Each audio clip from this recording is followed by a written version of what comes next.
Hey guys, it's Christian here.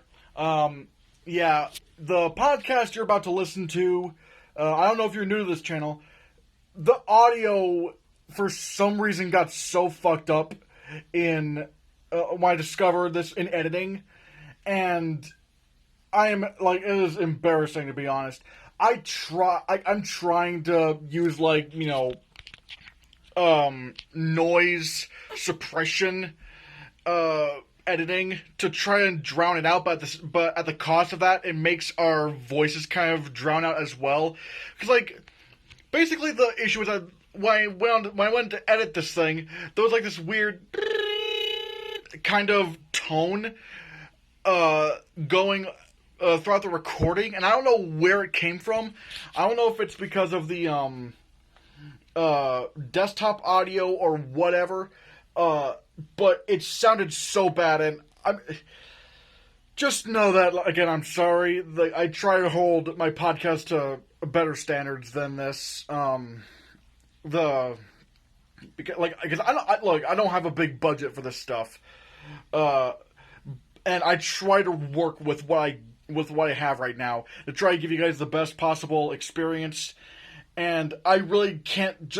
I just don't know if I can even just throw this episode away because it took forever to try to get to get Raphael and I to schedule ourselves to appear in the same room in the podcast.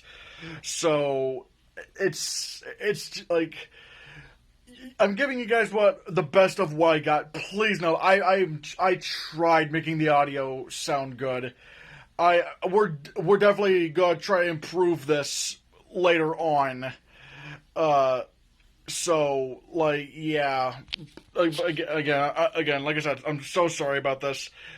This is something we didn't even notice when recording this.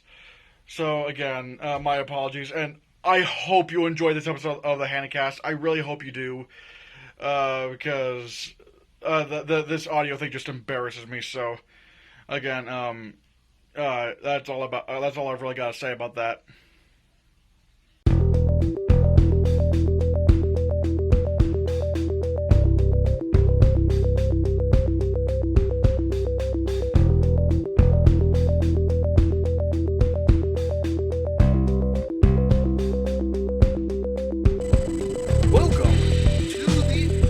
Everybody, my name is Rick, and finally, today we got Raphael joining us. Yeah, I'm not a cartoon. Yeah, we don't have to Use my clone. we don't have to use this thing, whatever it is. Get it away. Get back in the bed. Fight! Back Fight! in the clone. Fight! Get him out of here! Oh, holy! Oh, you took off his head. I don't like that guy anymore. Yeah, I don't like him. shoot. Gross. Put him back in the clone bed. We don't need him. We don't need a clone. Let him out when we need him. Yeah, exactly. It's the only thing clones are good for. Yeah, we got probably less than 3 hours before I start my shift, so we got a lot of topics to talk about today. Very interesting ones too. Oh yes, but before we get into topics, check out my website, ChristianHannah.com. Over there, you can see a bunch of cool links and whatnot. Like we got, for example, if you click the YouTube link, it'll send you directly to my YouTube channel where you can subscribe and see some cool stuff. Also, we have the Patreon page. When you click the Patreon button, you can select the membership level of $3, where you can get a bunch of Hannahcast exclusive, a bunch of Patreon exclusive content and whatnot, including the Hannahcast audio only edition. You have your name in my videos. You have Patreon exclusive Q&As, or who knows what else there could be. Also, we have merch. We have the merch store. When you click the merch button, it'll take you to my Teespring store, where you have a bunch of featured products like t-shirts, long sleeve shirts, stickers, hoodies, Make America Cringe Again merch. We also have mugs. We also have pants. We have cheeky sweatpants. We also have socks. We have pillows and whatnot. But I mean, I'm not gonna just toot my. I'm not gonna put my money. I don't know. But regardless, we have the merch right here. For example, we have this die cut sticker. It's really cool quality. Oh yeah, we have the Hannahcast mugs. He's drinking water out of it. For drinking. Yeah, perfect for drinking water. Also, I'm wearing one of the shirt designs right now. This one where it's just like my head. Oh yeah, sure, why not? and plus, it also has like this little design on the back. Also, yeah, we have my we have this little hoodie and whatnot. Look. Yeah, see, it's a little. That's beautiful. Yeah, it is really cool. The high quality feels nice too. I like It is actually really cozy. The only reason. I actually didn't want to use myself. Oh, thanks, dude. But the only reason why I'm not wearing it right now is because like it's literally 90 degrees. yeah, and the air conditioning is for some reason not working. And I mean, at least it's, it could feel a lot worse, honestly. But yeah, dude, it's a scorcher outside today. Yeah, this is also a really cool. This is the same design as this shirt right here, except this one's purple. And once again, there's a little bit of something for everyone on that Kirk website. Plus, there's also this pillow. Oh yeah. Yeah, it's a throw pillow. If you want something, if you want something cool for your couch. You want to cuddle with this? Get a little Christian action, you know. I really wish there was like a body pillow design on this thing. Because if there was, I would take it. That actually kind of would be fire. You could have your own Christian to cuddle with. Yeah, exactly. So yeah, and like I said, that'll be on the merch link from the Teespring, like on my website right here, like this little thing. Also, you can follow me on Twitter at Mr. C Hannah. Although I'm still really trying to get the Kristen Hannah one because like there actually is this Kristen Hannah. There actually is a Kristen Hannah account, however, it hasn't been used in over 10 years. Yeah. Do you think you could get into contact with Twitter to see about I've been trying, but you know they haven't been answering and whatnot. And you know we're forgetting an important thing. There's a subreddit now. You can come to Reddit. Oh yeah, we have join the community. Oh yeah, we have a subreddit now. We have the Christian Hannah subreddit. Luckily that wasn't taken. Yep. But yeah, we have like a bunch of really stupid memes and whatnot. But you know you can also use this as a platform to post things like memes, fan art and whatnot. Currently there's no one. Discussion as well. Yeah, exactly. And plus, there's 0 people online right now. The only 2 people who are on the subreddit is me and him. So, come on, people. Give us some company. Yeah, we need company. We're lonely. But yeah, let's see. What else is there on my site? Oh yeah, there's Letterboxd. It's pretty much like this. Do you have a Letterboxd, Raphael? No, I don't actually. It's actually really cool where you can keep track of the movies you watch. You can write movies. You can even that's probably one of my favorite parts of it. You can even like have like little lists and whatnot. Like for example, I have like this little Christopher Nolan list and whatnot, which is really cool. But yeah, the Letterboxd is on. I think even Matt has one. I might get one. Yeah, I guess I've heard them. Well, I mean, I heard you mentioned, but I didn't really know what it was. Yeah, it's really cool. I think, although I probably would suggest it probably like as your own personal movie diary, because again, I don't trust user-rated scores and whatnot. But yeah, and plus you can follow my TikTok, Christian Tyler Hannah, where I've been posting some really, again, a lot of really dumb things like this. For example, yeah, if I, let's take this one for example. I just want to learn things. I just want to learn things. Learn. I just want to learn things. Learn. I just realized. I just want to learn things. I had the camera on. Learn. I just want to learn things. Yeah, this is insane. This is just insanity. But yeah, like I said, you can find all this stuff at ChristianHannah.com. There's all these cool links and whatnot, and I would surely suggest checking them out. So, yeah, Raphael, remember when I said that there was like a really stupid thing that just came up in my newsfeed? I'm like, oh, we were talking about this a few minutes ago, so I'm kind of excited to see what you found. Alright, well, I will say this involves Florida, so you know that's all. Well, I'm strapping in now, because I know it's going to be bad. It's going to be real bad. Apparently, this old lady angry over tomato thickness, hurls racial slurs and a burger at a Burger King employee. Wow. Yeah, a 77-year-old Florida woman faces felony battery charge after police say she threw a burger at a Burger King employee before calling her several racial slurs. Wait. She called her... I'm not even gonna comment. That's a cheap shot, but like, look at her name. What? Look at her. Scroll down a little bit. Judith Ann Black. Yeah. I'll just let the She irony she speak for she itself. she looks like a racist. She looks like Paula Dean's cousin, dog. Honestly, that was kind of like what I thought in my head. It's like, yeah, she does kind of look like Is that Paula Dean? Paula. I'm gonna make the text a little bit bigger so we can see. Yeah, Judith Ann Black, which is really ironic. Yeah, that's what I was saying. I'm just gonna let the irony speak for itself. But Yeah, apparently she was not satisfied with the Whopper sandwich she had ordered and yelled at an employee at a Burger King restaurant in Wildwood, Florida, according to a police report. The employee told Black that she could help her if she would stop yelling, then turned around, and that's when Black chucked her Whopper at the employee, hitting her in the back just below her neck, before directing several racial slurs and other profanities against the employee, who is Black. So it's like... I don't even understand. But it's like, no, but again...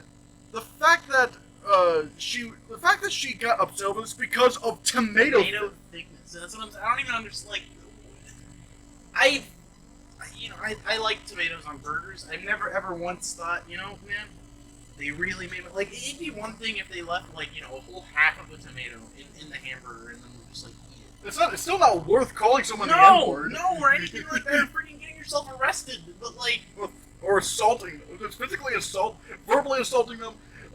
This is probably a hate crime, really. Considering she made it. Yeah, it actually is. It actually is. Like, she got off easy with the battery charge. Not gonna lie, but like, it's Florida, so I can't say that I'm surprised. But, like, yeah, dude, you're right on the money. Old people really are out there. Really are out there being crazy. This is why our generation makes boomer jokes, because like it's so easy to, like, you guys make it so easy. Just like stop, like it's just not worth it. Like the fucking tomato thickness. That's like not like that's probably the dumbest thing. Like how would you like? I don't know. Just like it escapes me. It completely confuses me. I'm at a loss. Yeah, but this was a pretty strong topic to start off with. Yeah, I agree, dude. That was right off. The gunshot has gone off. The horses are in fact running. Oh, wait! You said gunshot. Well, that just leads us to our next topic, which is apparently Texas has now allowed unlicensed handgun carry. That was a good segue, wasn't it? It's yeah. Wow. Texas is poised to remove one of its last major gun restrictions after lawmakers approved allowing people to carry handguns without a license, without background checks, and without training. That's totally responsible. That's not going to lead to an increase in like road rage fatalities or anything like that. Like nothing bad could happen from this. I just find it sarcasm. like the fact that it's like the Republic. It also says the Republican-dominated legislature approved the measure Monday, sending it to Governor Greg Abbott, who has said he will sign it despite objections of law enforcement groups who say it would endanger the public and police. Yeah, obviously. It's almost like having everyone running around with or at least having the ability for people to actually just walk around with guns with no licenses or proof of like being properly trained to handle them and know how to. It's almost like that's a horrible idea. Who would have thought? Who would have actually thought? Well, it's like think about this. It is now in Texas. It is now easier to get a gun than to get a job or vote. That's crazy. That is crazy. That's crazy. Man. That's really crazy. Like I never even thought about it like that. But yeah, that's crazy. Yeah, look. I'm not saying remove the Second Amendment, but for God's sakes, there's the common sense gun laws. It's just common sense. But it's just this bullshit right here. That's like really, really dangerous. Like It's don't even the exact opposite of sense if you really like want to get technical about it. Yeah, I'm just you don't even need to have background checks, training, or a license. Like this is not it. This is bad. This is really bad. What was it? What was it? Oh yeah, I think this is Greg Abbott who said he will sign the bill. I'm sorry, but even if you are, even if you do own guns, this is extremely stupid. It's honestly egregious. Like don't get me wrong, I don't really care too much about the book. I think that there should be gun laws, honestly, but that's like about as far. I'm not like in the camp of, oh yeah, let's take away everybody's guns. I don't really think anybody, like, I don't think a lot of people really want that as an outcome for anything. But I do think that there should be like rules to, you know, at least protect the public and you know, just everyone at large. And this just feels like asking for trouble. Yeah, I will say I may have forgotten to put the second mic on here, but that's fine. Hold on, let me just. Actually, yeah, at existing Raphael mic. Boop. There we go. We good now? Yeah, I think we should be good now. But man, I really goofed that one. That's alright. We fixed. Yeah, so sorry for anyone who noticed this. I will probably put this as a disclaimer, like around the 13-minute mark or whatnot. Yeah. I hope I don't forget that. But yeah, this is stupid. Like I agree. any common sense person would just say, like, this is just ridiculous. But yeah, I don't know what really else to say about it. But yeah. But anyways, let's go into some more stupidness here, because apparently, like, I found this routers poll that apparently there was like it says basically it shows that 53% of Republicans believe that Donald Trump is the true president right now, including 22% of independents and somehow 3% of Democrats, which apparently, like, I did the math, it was like they polled 909 Democrats, 754 Republicans, and 196 independents. That would mean like 27 of the Democrats that they've polled think that Donald Trump is the true president of the United States. It doesn't make sense. And what's even crazier is that 25% of Americans believe that the election was rigged and was like the result of illegal voting or election rigging. Yeah, which is because that happens all the time here. It doesn't, but whatever. It's like the thing that really shouldn't shock me. 53% of Republicans believe this. Like, believe that Donald Trump is the president. I can't say that's too surprising to me, honestly. Like, I feel like, especially within the last 4 years, that he was like president, the Republican Party went from being an actual like group of people interested in conservatism to a cult fan club dedicated to Donald Trump. It really is a cult right now. Mm-hmm. Like you know, as we said, you know, about a week ago, or more than a week ago, you know, was it Republican House members or Republican Senate or like, I don't know. Like, basically, they censured Liz Cheney because she called out Trump for inciting the and that's just, like I said then, it's just crazy to me, because like, imagine saying something reasonable and then having your entire party be like, no, get out, and that's exactly what happened. I don't like being that guy, but it's like, I'm sorry, this is representative of Republicans. This now, yes, yeah. It really is. Like, this is now the Trump party. Like and it's honestly, I think that's okay to say, because it shows something. And like, at least we're not sitting here saying that this is what Republicanism is and always has been, but I am definitely saying that that's what it is now.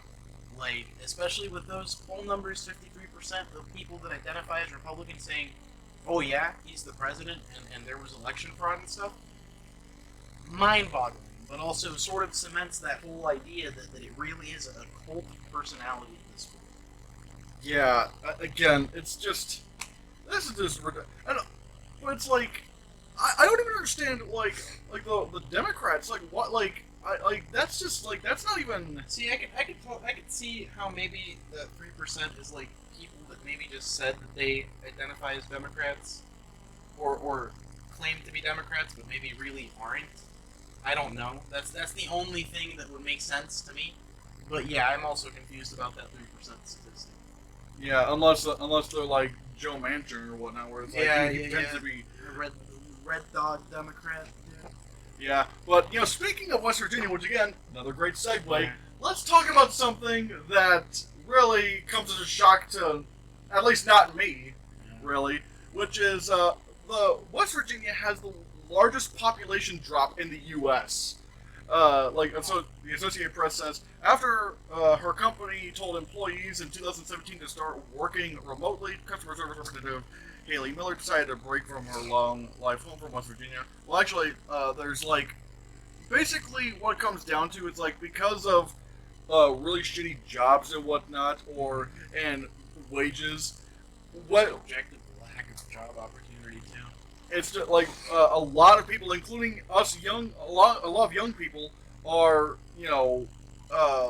are moving away from West Virginia. Which, granted, I'm kind of stuck here because and whatnot, but because moving is extremely expensive. Yeah. But didn't your parents recently move out of West Virginia? Recently moved out of West Virginia. Yeah, it's really I really shouldn't be. I'm really not shocked over this because again, it's just not only the job opportunities, but it's also our leadership is just incredibly stupid. We have fucking Joe Manchin that we just. We have fucking Joe Manchin. Jim Justice. Oh, we'll get to Jim Justice here in a bit, but it's what was it? Fucking Joe Manchin, who, as you said, he's the red dog in the Democratic Senate. He claims to be Republican. Democrat. No, Democrat. He completely functions as a Republican. Yeah, he was the reason why we didn't get the minimum wage raise to $15 an hour. Yeah. Because fucking him. Not only that, he's just a weird guy, right? Because another thing that he really likes for whatever reason, or I guess hates and likes depending on how you look at it, he doesn't like renewable energy. He loves coal. I remember I had to go to the. Have you ever heard of the Boys State program? The Boys State program. Yeah, it's through the American Legion, and they take a group of high school dudes to go out and do a student government type thing for a week. But they have some people come out and talk to us. And one of the people that they brought out to speak to us was Joe Manchin. Oh. And he literally spent the whole time between him and this other guy talking about coal, and he kept saying clean coal, which just didn't. It's an oxymoron. It really is. Because then I asked him about it. I raised my hand and I was like, "Hey, what exactly do you mean by clean coal?" Because I know that that's not a thing. Because it's an oxymoron, and he just kind of evaded the question. And he evaded the question. Yeah, dude. Of course, because how is he going to answer? The only answer is, "Oh, you caught me." That word doesn't mean anything. It's just nonsense. It's like the whole phrase of polishing a turd. Yeah. You can technically polish it and make it shiny, but it's still shit. Still a turd. We have him, and then we have our old boy over here, the governor of West Virginia, Jim fucking Tutors Justice. Jim Justice. Give me my fucking tutors. Wait, tutors? Is that a thing? He once said on TV, "Get me my fucking tutors." God, I didn't even know that. You should pull up that clip. It's pretty good. Perhaps, but it's basically with Jim Justice, it's he is also screwing things up because he recently just signed a bill into law, which basically some anti-transgender laws, banning transgender athletes from competing in their respective genders, and just overall basically he's just been the worst, and the funny thing is this one woman, I think it was on MSNBC, he was doing an interview for that, and she called him out, and the lady called him out on it, and he's because she was well, why is this your highest priority right now? He's well, it's not my highest priority, and she's well, it is your highest priority because you signed the bill. Yeah, exactly. It's and you spent your whole time making a big deal out of it, so it's almost it's and so yeah, Jim Justice is awful, but then we have another guy who let me just oops. We have this other guy hold on. We have fucking former what was it? Oh yeah, wasn't he a representative for like... Former delegate. What was it? Derek Evans, former West Virginia delegate, and the reason why I say former is because he live streamed himself. He live streamed himself storming the Capitol building on January 6th. He's from pretty close. Isn't he from like Wayne or something? I don't know. Maybe he is, maybe he isn't. I don't know. Right, but yeah, that was. I remember hearing about that. That guy really. What did he expect? Like, What what did did he he expect to happen? Like, What? hey, I'm gonna film myself doing something illegal as an elected representative of the government In West Virginia. in West Virginia and expect nothing to happen. Is that like how do you?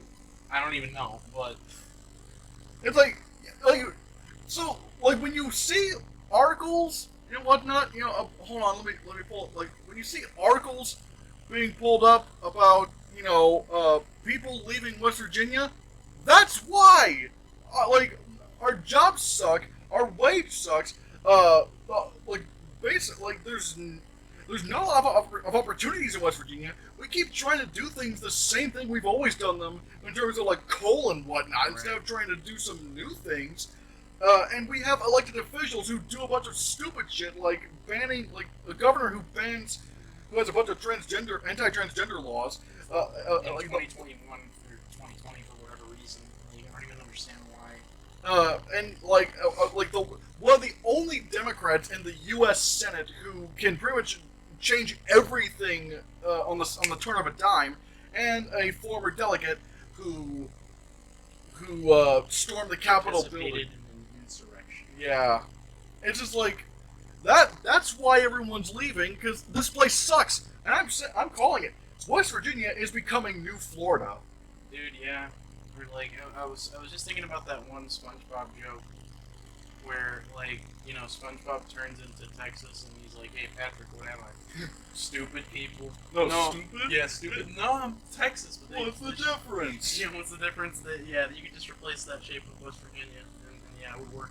And the thing that confuses me is that like back in the Civil War, we seceded from the South. Yeah, that's the thing that I feel like a lot of people don't know or think about here, because I've driven around, like the area of West Virginia. I haven't seen all of West Virginia, but one thing that I have seen, no matter where I go, there's more often than not going to be a house with a massive Confederate flag standing outside of it, and I'm just like, do you even know where you are?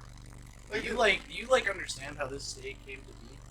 Yeah, it's literally because we seceded from Virginia because we didn't have any use for slavery. Like, I understand that it wasn't like an altruist kind of thing. They weren't doing it because they felt like slavery was wrong. It's literally like the landscape of West Virginia.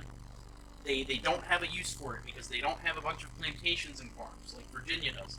So they were like, yeah, economically, doesn't really serve a purpose for us. So let's join the North in whatever they're doing. Which, I mean, fine, granted, I don't care how you get there as long as you get there. They left the Confederacy, but it feels like people out here really just like to ignore that fact for whatever reason. And ironically enough, Virginia is starting to take a few different steps forward. Like, I think Virginia actually overall voted for Biden, I think. Yeah, something like that. Yeah, I noticed. And then we were over here friggin' literally every blue and voting for Trump. I was even looking at the election.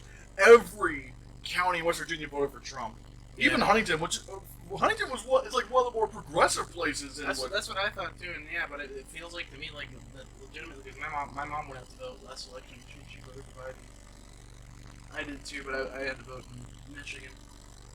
But she was telling me that it literally, like, looking at the election poll results, she felt like one of literally the only people in all of West Virginia that was voting for Biden. Which, I mean, obviously isn't the case, but it might as well be with where our ultimate electoral win is going. Yeah, it's just like West Virginia just sucks, and it's just I don't know. I don't know how things are. Like, do you think things are going to get better in West Virginia? Because we just keep. Here's what needs to happen. Well, in my opinion, the things that I think that might help West Virginia. I don't know if there's a saving West Virginia, but they really need to start understanding that coal is in fact a non-renewable resource. It will you deplete it just by using it literally. So let's stop trying to find ways to stop coal from dying, because that's just, by existing, it already does that. I think that they should start trying to focus on maybe renewable energy, like hydroelectricity. I don't know how viable something like wind would be out here, or solar, because of all the mountain coverage and stuff. Other than that, they need a cash injection of some kind, because like I know at one point West Virginia was like one of the first places in like the tri-state to like legalize gambling, and that really did a lot for them up until like Kentucky and Ohio legalized it. But I think, getting onto something kind of interesting, which they are sort of talking about within the legislature, the legalization of marijuana, I think, might help West Virginia in form of generating tax revenue and jobs. But outside of that, seeing as things kind of seem to not be going in the direction of everything I just said, I don't think there is saving West Virginia. I think this place is going to be pretty screwed for a hot minute. Yeah, it's like I've been considering getting out of West Virginia, but it's just like no, I mean it's like easier said than done, right? Yeah, it's easier said than done. And plus like I live within a walk radius of like of like downtown where there's like a bunch of stuff to go to and whatnot, and it's just difficult, and it's just like, and someone even tried to when I explained that it was it's so hard to get a job in West Virginia. Someone who wasn't from West Virginia said, like, I forget what it was. Dang it, I'm going brain dead on this one, but it's like, it's just, regardless, again, like I said, West Virginia just sucks, and I'm really not surprised that people are leaving West Virginia, if I'm going to be honest. No, me neither. I can't say it surprised me. It might surprise all of our lawmakers and boomers that we have as elected officials, but I don't know why they're so surprised. If anything, everyone's leaving actually because of them and their lack of good decision making. Yeah, and fuck, it's not even just the election. I mean, it's not even just like politicians and stuff. Even our own museums can't get shit right, because there's like this museum of geology and natural history in West Virginia. Because I was trying to figure out, did dinosaurs ever live in West Virginia? Because I've always wondered that. Yeah. But apparently, it turns out that basically they're like, what does it say? It's like it says the stuff, like basically the sedimentary rocks in West Virginia, like for some reason that did have dinosaurs were like washed away or something like that. So we're only kind of left with like what came before and after. But this one thing just really made me mad, where it's just like, rocks from the Mississippi and through the Permian Age contain a rich record of four-legged amphibians and reptiles that were ancestors of dinosaurs. For example, animals like Dimetrodon, Adaphosaurus, Eraps. I'm like, Dimetrodon? That's not a dinosaur. That was not an ancestor of the dinosaurs. That's news to me. Yeah, like, in case you guys don't know, this is Dimetrodon. Everyone knows this thing, but it's not a dinosaur. Like, this thing was actually more. This thing was called. It was part of a group of animals called synapsids. Yeah. Yeah, and basically you have anapsids, you have synapsids, and diapsids. Diapsids are things like reptiles, birds, dinosaurs. You can tell because they have these two little holes. Yeah, I was about to ask if it was relative to those like cavities in their skull. Yeah, and this right here, I think it's actually a skull of Dimetrodon, and it has one hole on the side of its skull. Now, granted, I'm not surprised maybe you didn't know about this because you're not a paleontologist. Right. But I expect this from a museum. A museum would have like resources, like paleontologists, or should at the least, because it's obvious that if they do have one, he doesn't know what he's talking about. But they might just not have one. Yeah, I mean, yeah, it is pretty cool that Dimetrodon was in West Virginia and whatnot. I mean, that's pretty cool. But it's like the fact that this calling it as dinosaur ancestors a little bit of a leap. Yeah, like it's not even, again, it's not even related in any way. It wasn't like a direct ancestor to the mammals, but it was around the same group that mammals were a part of. Right. Again, the synapsids. Again, it's just I know this was just like a little tack on, but I really needed to rant about this because I expect museums to be better than this. Oh yeah, I mean, but shit, dude, it's not just any museum, it's a West Virginia museum. Exactly. It's Only. special. They're built different. I mean, it's special, all right. It's real special. Yeah. So yeah, again, a bit of a tacked on thing, but this is just dumb. Oh yeah, I forgot to put in this. Apparently, the Charlie Bit My Finger video, which I've actually never seen, will be taken off of YouTube after after it's been sold as an NFT for $760,000. Jesus Christ. Yeah, one of the. See, NFTs are one of those things that I'm still kind of like. I have a very basic and vague understanding of what it is Same. and how it works, but like, over that, I'm no expert, but that's just insane to me. That's almost $1 million for a literal internet video. It's not even a minute long. I know. I've seen Charlie Bit My Finger. I remember that was like one of the first like viral videos on YouTube. And yeah, dude, that's crazy.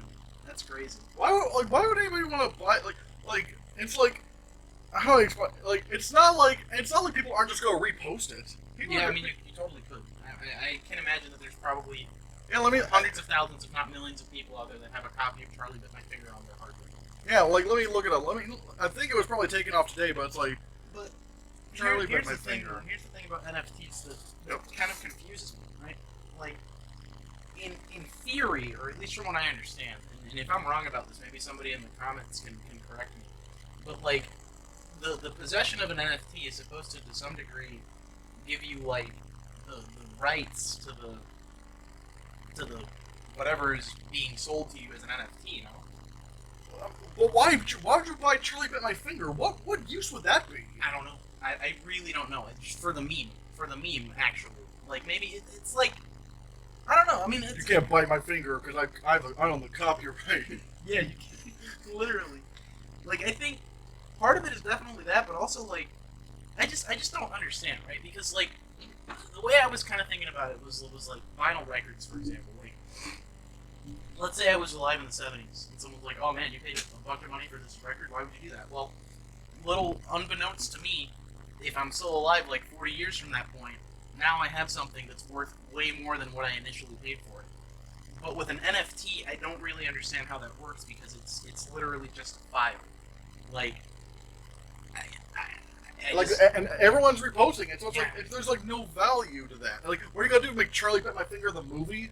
I mean, see, that's the thing that I don't understand. Does an NFT give you the inherent copyrights to, or copyright rights, whatever the word is I'm looking for? It says anyone can still download and watch the video. Well, I mean, again, that just makes this thing entirely pointless. Right. But the winner now claims the rights to the original. The auction See. site says the video is soon to be deleted. Well, also apparently it also says, well, actually, wait. Yeah, it says we'll have the NFT buyer. The auction page states that the NFT buyer will have the opportunity to create their own parody of the video featuring the original stars of Harry and Charlie. I think anyone could really make their own parody, considering that's how parodies work. It's like, Yeah, but I mean, I guess it's kind of different to have the actual. okay, yeah, but still, you're absolutely right about that. well, Anybody like, can create so he paid $760,000 to do an internet meme that Franklin Lamar did earlier this year. Don't Just take for, me 'cause I'm beautiful. I was really happy to see that they actually did the Me real too, meme. dude. I wanted us to do that meme. Grant, like you would be Lamar, obviously, because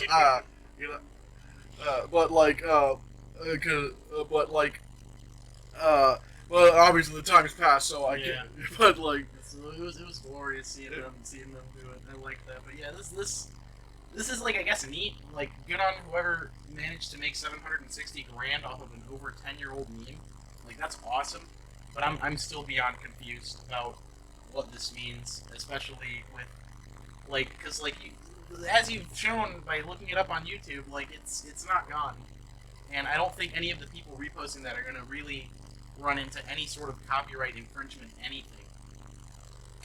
Even if they do, like, the dude already blew $760,000 to get the quote-unquote rights to it. How much who has more the money to buy? Like, who has the money to buy a See, fucking internet video? But that's what I'm thinking, right? So, like, either he either has like a really exorbitant amount of money to where he can buy it and then also afford to like pay for court fees to like, do the whole copyright dance thing, which to me is just a scary thought.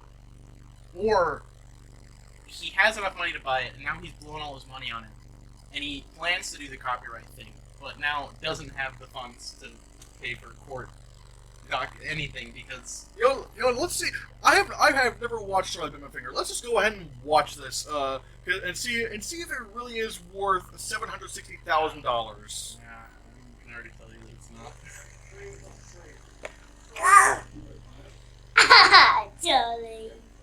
Charlie bit me. Ah. I just realized we're showing this on the YouTube channel right now. Ah. Oh, ouch. Charlie bit me. Wrong one. Ah. Oh, ouch. Ouch. Ouch, Charlie. Ah. Charlie, that really hurts.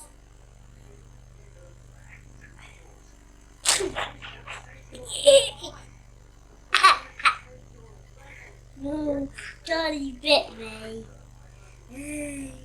And that really hurt, Johnny, and it's still hurting. That's not worth $760,000. I gotta say I agree. Like, I hope whoever I hope you get your money's worth. feels a sense of fulfillment, because if I were the guy that spent $760,000 on that, I would feel like I'd just been scammed.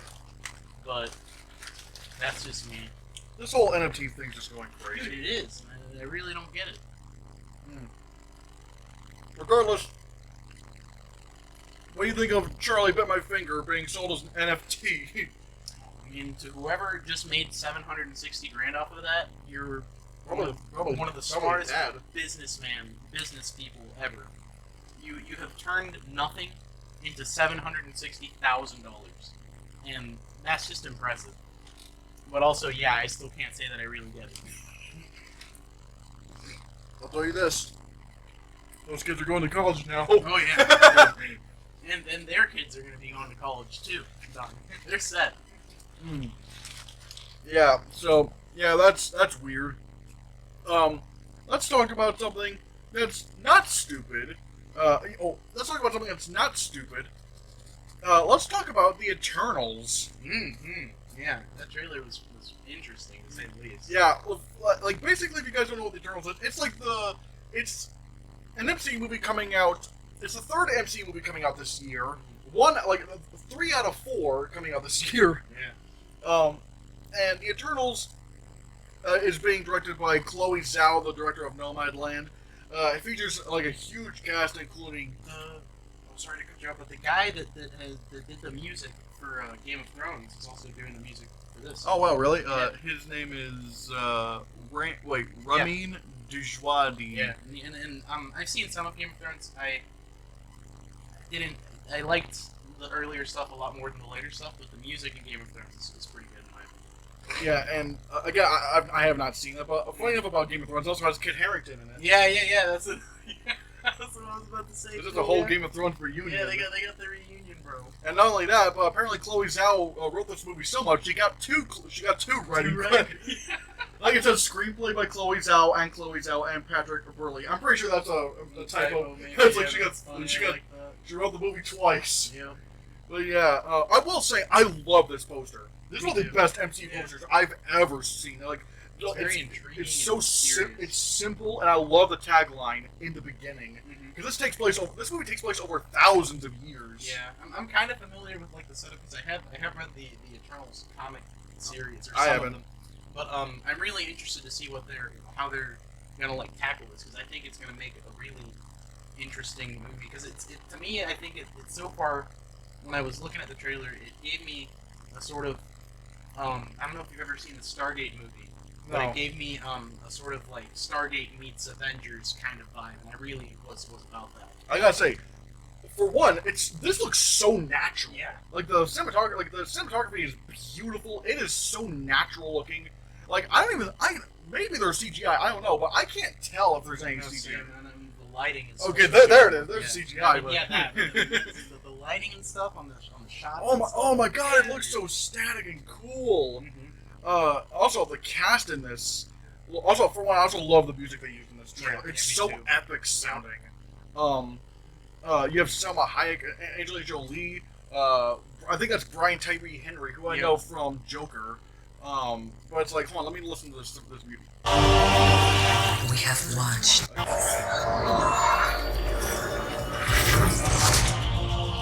Oh, yeah, I love this. All of this just looks so cool. Oh, there's Kit Harington, I think. Yeah. Well, yeah. Good God. And from what I'm guessing, it looks like these people have like watched over the human race as they've evolved. And like they haven't really interfered, but they've, it's come to time to where they have to. Yeah, they just sort of watch over them. Which this makes me think that this is adding a bit of mythology in the world, like where it's like these were like some of the ancient gods that people were talking about. I really it reminded me a little bit of I think it was X-Men Apocalypse. Oh yeah, we're like what was it? What was his name? Apocalypse was like he was like the first mutant. Yeah, and then he guided the Egyptians and stuff, and they worshipped him as a god and stuff like that. It reminded me a little bit of that, but obviously with less evil. Yeah, like I think that like he also had like I don't know why, but I always love it in movies whenever like they say like, oh, they've called this person they've called him like a bunch of different god names and whatnot. And it's like it all connects. It's like I don't know why, I just love that kind of that mythology building. It takes some real world info that you already sort of know about and kind of like moves it together with what you're watching, which is cool. Yeah, and I'm trying to think of some of the other stuff that we're seeing right now. Okay, that looks really cool. Like that shot. I don't know who these two are. Looks like they're getting married. Oh, I fucking called it. Like they said that Kumail Nanjiani's character was gonna be like this Bollywood star. I was like, there better be a Bollywood dance sequence. And I saw that in the trailer, and I was like, yeah, dude. And I was like, holy shit, they're actually going. Never in my life, man. Did you ever think when you saw Iron Man in the theater that I don't know? Actually, did you see Iron Man? I didn't. I didn't care about movies back then. I feel you. But it's like, did you ever think when you saw Iron Man in theaters, you would see it would ultimately amount to seeing like a superhero movie with a Bollywood dance sequence? I didn't. See, and that's the thing, because that's really kind of where it all started. Iron Man really gave me no notion of what was to come, and what game was a lot. But yeah, you're absolutely right about that. No. But the thing I love about this is like we've now gotten to a point where we can do stuff like Bollywood dance sequences, or having a talking raccoon, talking tree, guy who could. Who would have thought the movie where a dude shrinks down and stuff would actually be a box office hit? That was usually like box office poison back in the day. Again, also some really cool costume design and whatnot. It's like fun. Oh god, it's so. Ah shit. Ah damn it. I keep screwing this thing up. Where is it? It's just at the Eternal side, I think, right there. Yeah.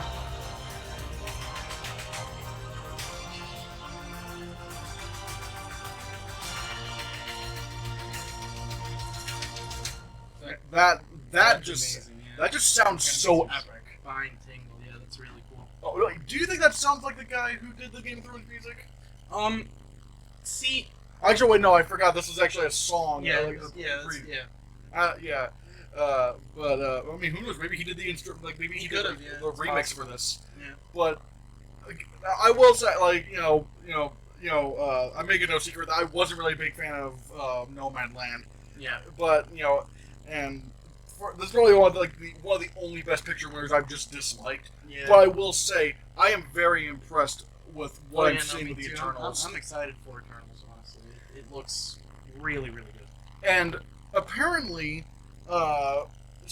like some people who like some of there's reports going on that some of the executives over at Marvel have said that this is their best movie yet. That they're shocked at how good this is. Really not. Yeah, and just like, because here's the thing that really amazes me about the cinematography in this whole thing is that like the cinematography in Marvel movies I never say is bad. Right. But however, it's like I always call it like gets the job done. Cinematography. Yeah, Like, it's not bad. Nothing to write home about. Yeah, it's nothing amazing. Even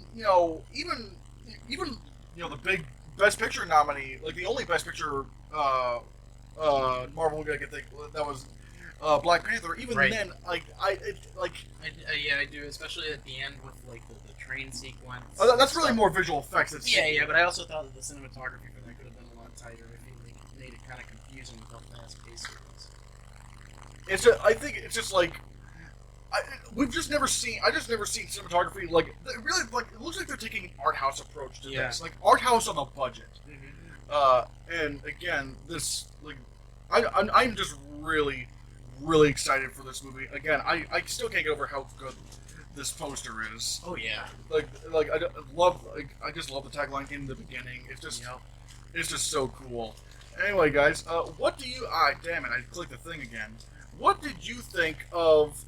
What did you think of the Eternals trailer?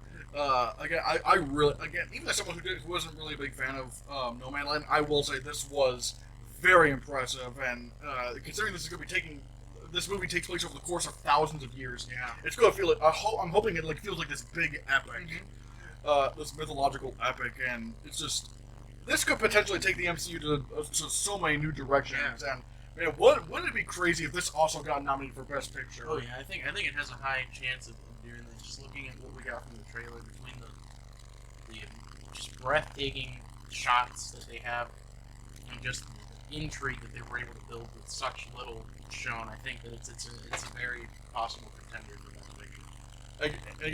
Now, granted, we'll all have to see how good this thing ends up being. Yeah. But I mean, it's Marvel. They haven't really. The last time they've crapped the bed, in my opinion, was Thor: The Dark World. Really, and you can't even count like their Netflix Marvel shows because those aren't even canon, really. Yeah. They were pretty good for the most part. I like Daredevil. Iron Fist. Not that. That's what I said for the most part. The freaking Defenders. I weirdly I've actually heard some decent things about the Defenders. I didn't enjoy it. I definitely think it did a lot more with Iron Fist's character than Iron Fist ever could have. But I didn't think it was that great. I think their best is definitely Daredevil. I haven't seen any of those shows. Mainly because like there's always so much I'm trying to catch up on. And plus, I just don't like binging shows. If I'm gonna be honest. I like. This is actually why I like how Disney Plus is doing it. They're just going week by week. Yeah, with the staggered episodes. kind of release, so you have time to catch up on everything. And plus, there's like an entire week's worth of discussion. Yeah. So it's like, yeah. But regardless, guys, I really liked the Eternals trailer, and here's hoping the movie's just as good as that trailer. And I still can't get over that music in the trailer. It felt so epic. But our next topic is this thing that you probably never heard of, guys. I don't know if you've heard of this, but I have actually follows the crap out of psychic powers. yeah. Basically, there was like this pilot that came out last year for this thing called Smiling Friends, which was co-created by this guy named Psychic Pebbles, who is probably one of the most effortlessly funny people on the internet. But yeah, basically, this thing is just insane. There's only one like- to call. Oh, hello. How Just you like doing, this. my friend? That's us, ma'am. They'll turn that frown Yeah, this- upside down Hey, little buddy, how you It's doing? like- Oh, whoa. and around and around. My precious piece of cheese has gone missing. I think like Finn Wolfhard played like Finn Wolfhard and Nick Wolfhard were in the pilot. Coming later this year. I can't wait for that, dude. I've been Get out there and make someone smile.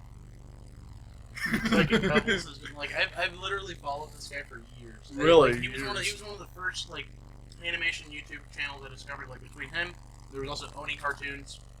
Ego Raptor. Yeah, Ego Raptor, stuff like that. They were like the the Trifecta. the OG, the OG trifecta of just absolute powerhouse comedy. And then there the Film Cow Studios, the guys that do like llamas with hats and stuff. Oh, are you talking about like Charlie?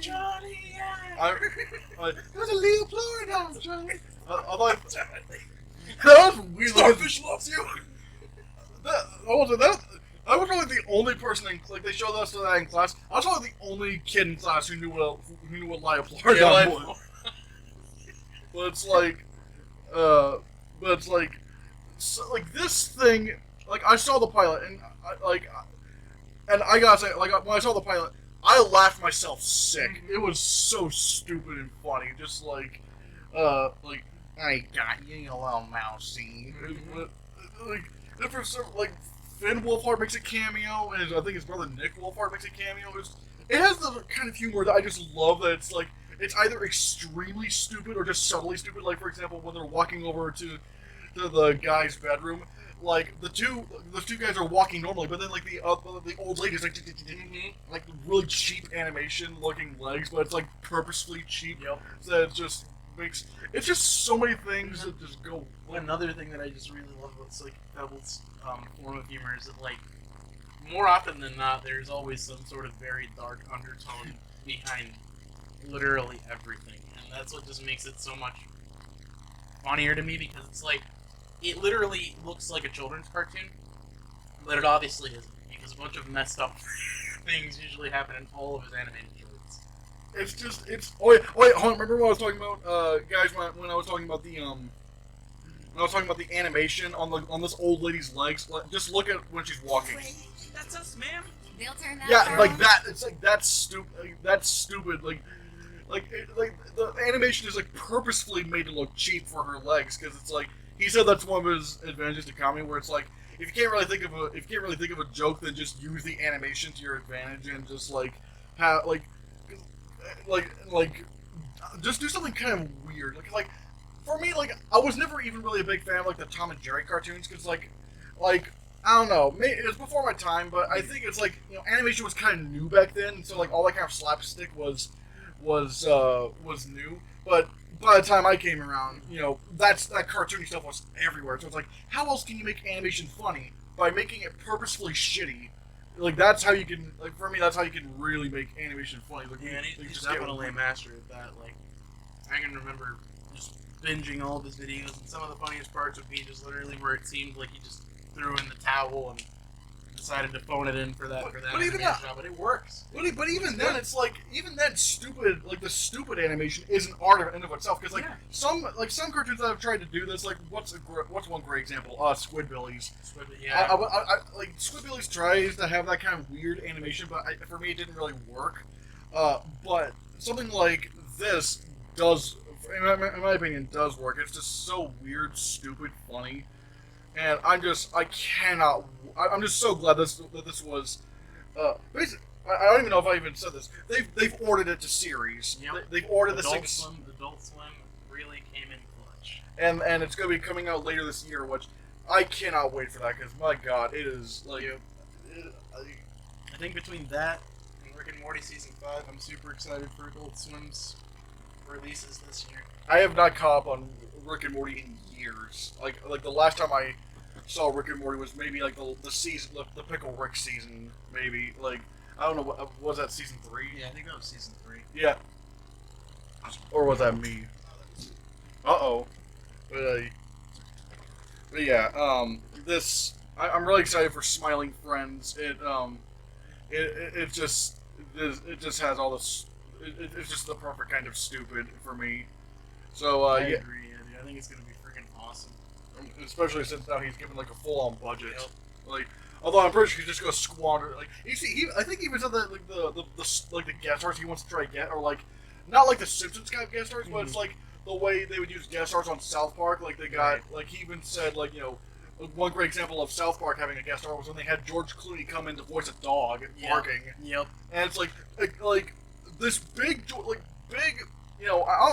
don't know if he was nominated for an Oscar back then, George Clooney, but he was like one of the big stars, and they got him to just bark.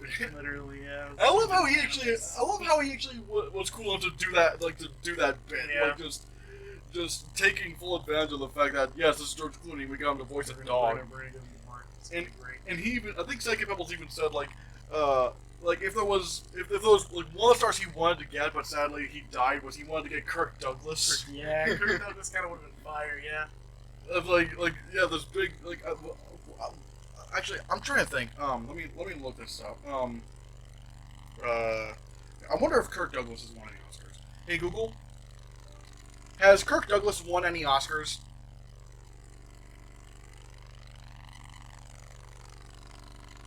Yes. Kirk Douglas was nominated for the Well, Academy Award. I didn't for say Best Actor nominated, for I Lust said for Life won. in 1957. Was nominated for the Academy Award for Best Actor for The Bad and the Beautiful in 1953. And was nominated for the Academy Award for Best Actor for Champion in 1950. Okay, so I don't know if okay, he received 3 nominations and he got an honorary award. So so I guess he's technically an Academy Award winner. Yeah. But yeah, Smiling Friends, I can't wait for this thing No, to. me neither. That's gonna be hilarious. Especially Psychic Pebbles. He never lets me down. Yeah. Our next story. I don't have a good segue for this one, but this one I'm actually pretty excited for. There's been talk of like a Willy Wonka origin story coming, and they've now cast Academy Award nominated actor Timothy Chalamet to play Willy Wonka in this, and apparently this is gonna be like a musical film. So we're gonna be seeing him do like dances and. Yeah, and it's gonna be more like the Gene Wilder kind of. Maybe I don't know because like I think it's probably if I were to guess I think it's gonna be a mix of both the Tim Burton version and the Will because funny enough what was it Roald Dahl actually hated the Gene Wilder version. Really? That's Yeah. interesting. And from what I've heard, the Tim Burton version was closer to the book. Now, granted, I will. How do I explain it? Like, I do really like both versions. Although I'm actually more partial to the Tim Burton version because like, Really? yeah, it's like one of my favorite movies. Actually, I actually rewatched it on HBO Max recently. Mhm. It is. That movie is funnier than people give it credit for. Oh yeah, especially like the I don't want to spoil anything. There's this one scene, where he's getting into like the elevator thing and he walks into it and just. I mean, yeah, oh yeah, like bops its head, like that's not even like for me, it's actually the dialogue that I just found really funny. Yeah, like, dude. like what was it like? You Everything smell like old people. and soap. Soap. And probably my favorite line in the entire movie, which is like, "Of course he can. Everything in this room is evil. Even I'm evil." But that's called cannibalism, my dear children, and that is in fact frowned upon in most societies. And then like the part where he's finally how much of Willy Wonka can I talk about? Because I don't want to. I don't. What are you talking? Like, what were you talking about? Right now, what I was about to mention was one scene that I really liked was when he was gonna go see the dentist, and the guy just looks in his mouth and then immediately recognizes who it is. Oh yeah, because of yeah. I think that was kind of more of a Tinder moment. I think, but it's like, I thought it was kind of freaking hilarious. It's like, oh, I've seen these teeth before. it's like I haven't seen bicuspids like these since I I can quote that movie day in and day almost exactly. I love the Oompa Loompa song. Oh, The effects they used to like have Deep Roy play every single Oompa Loompa, especially for 2005, was amazing. Yep. They were one of my favorite parts of the movie. They were freaking hilarious. Oh yeah, like I think I even remember some of the choreography of the dance. Although I'm not gonna do it, but it's like no, but it's like and I know like the weird thing is everyone hates that a lot of people hate that movie. You know what the weird thing about that movie is?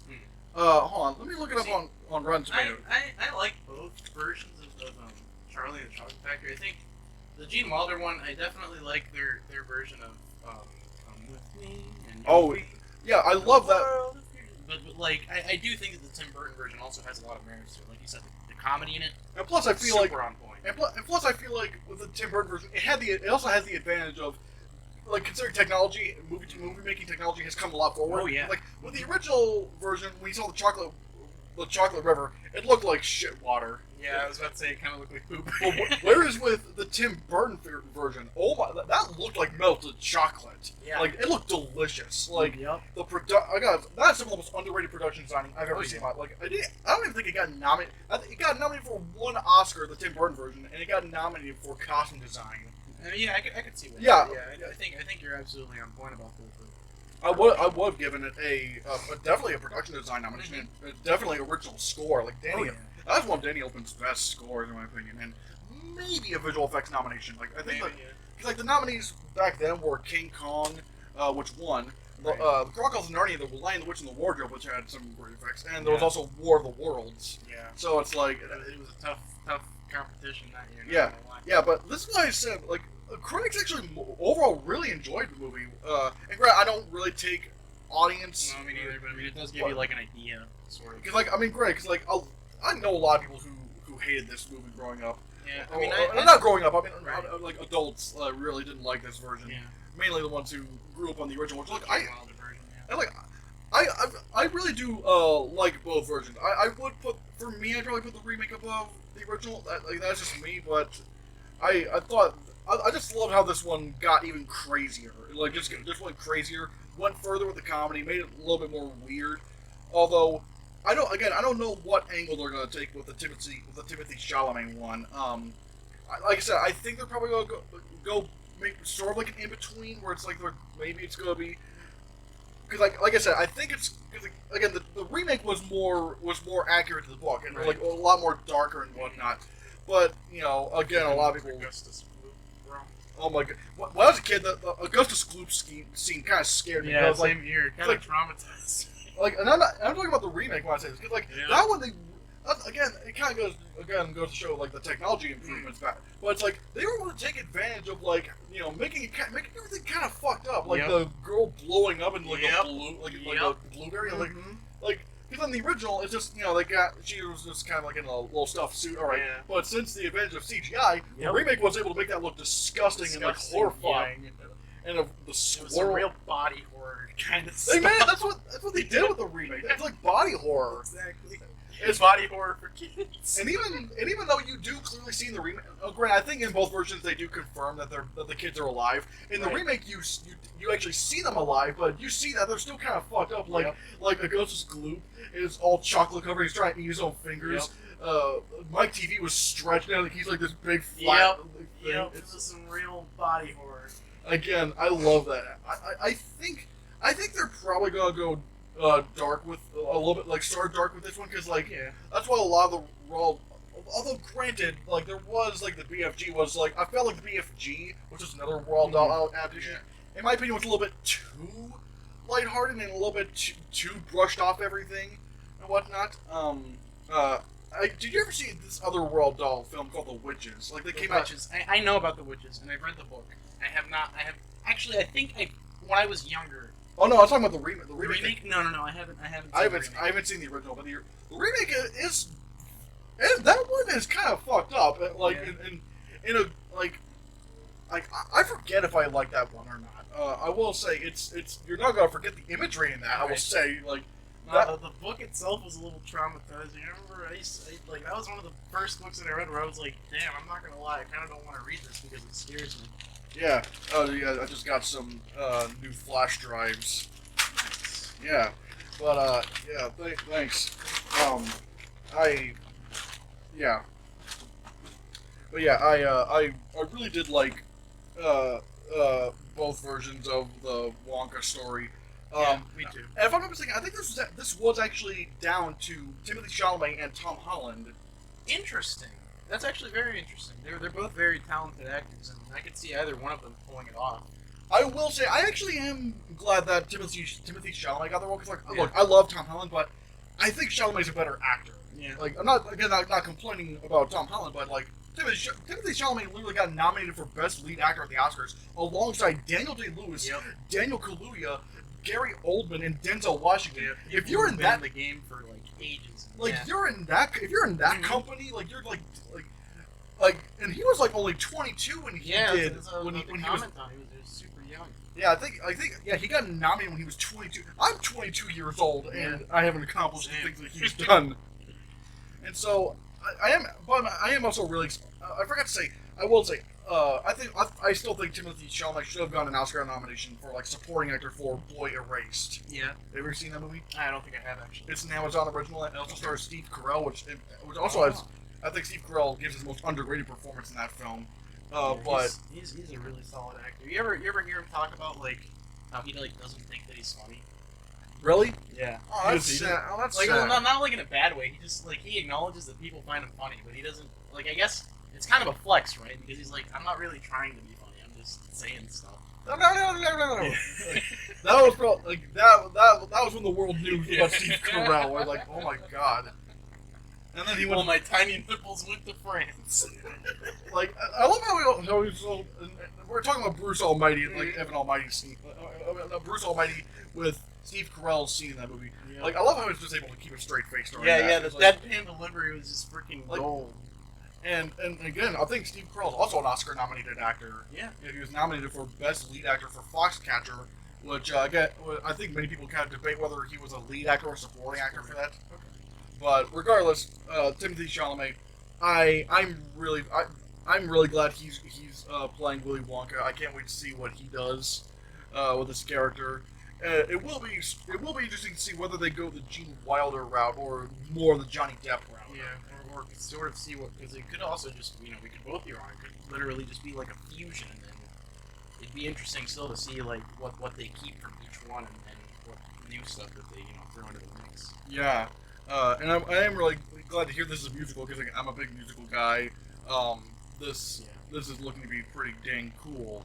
But yeah, what do you guys think of the news that Timothée Chalamet is playing Willy Wonka in an origin film? I'm very excited for this.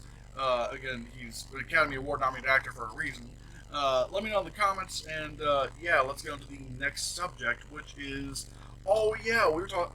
This is another thing, that I've been really wanting to talk about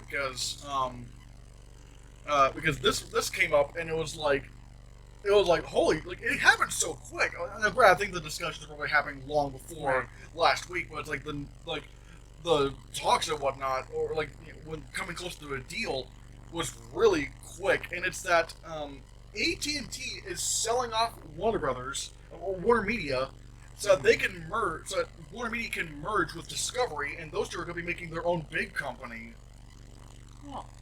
Oh, you didn't know about this? No. Oh, And well, that's actually super interesting, and I wonder what that's going to mean for their respective streaming platforms and stuff.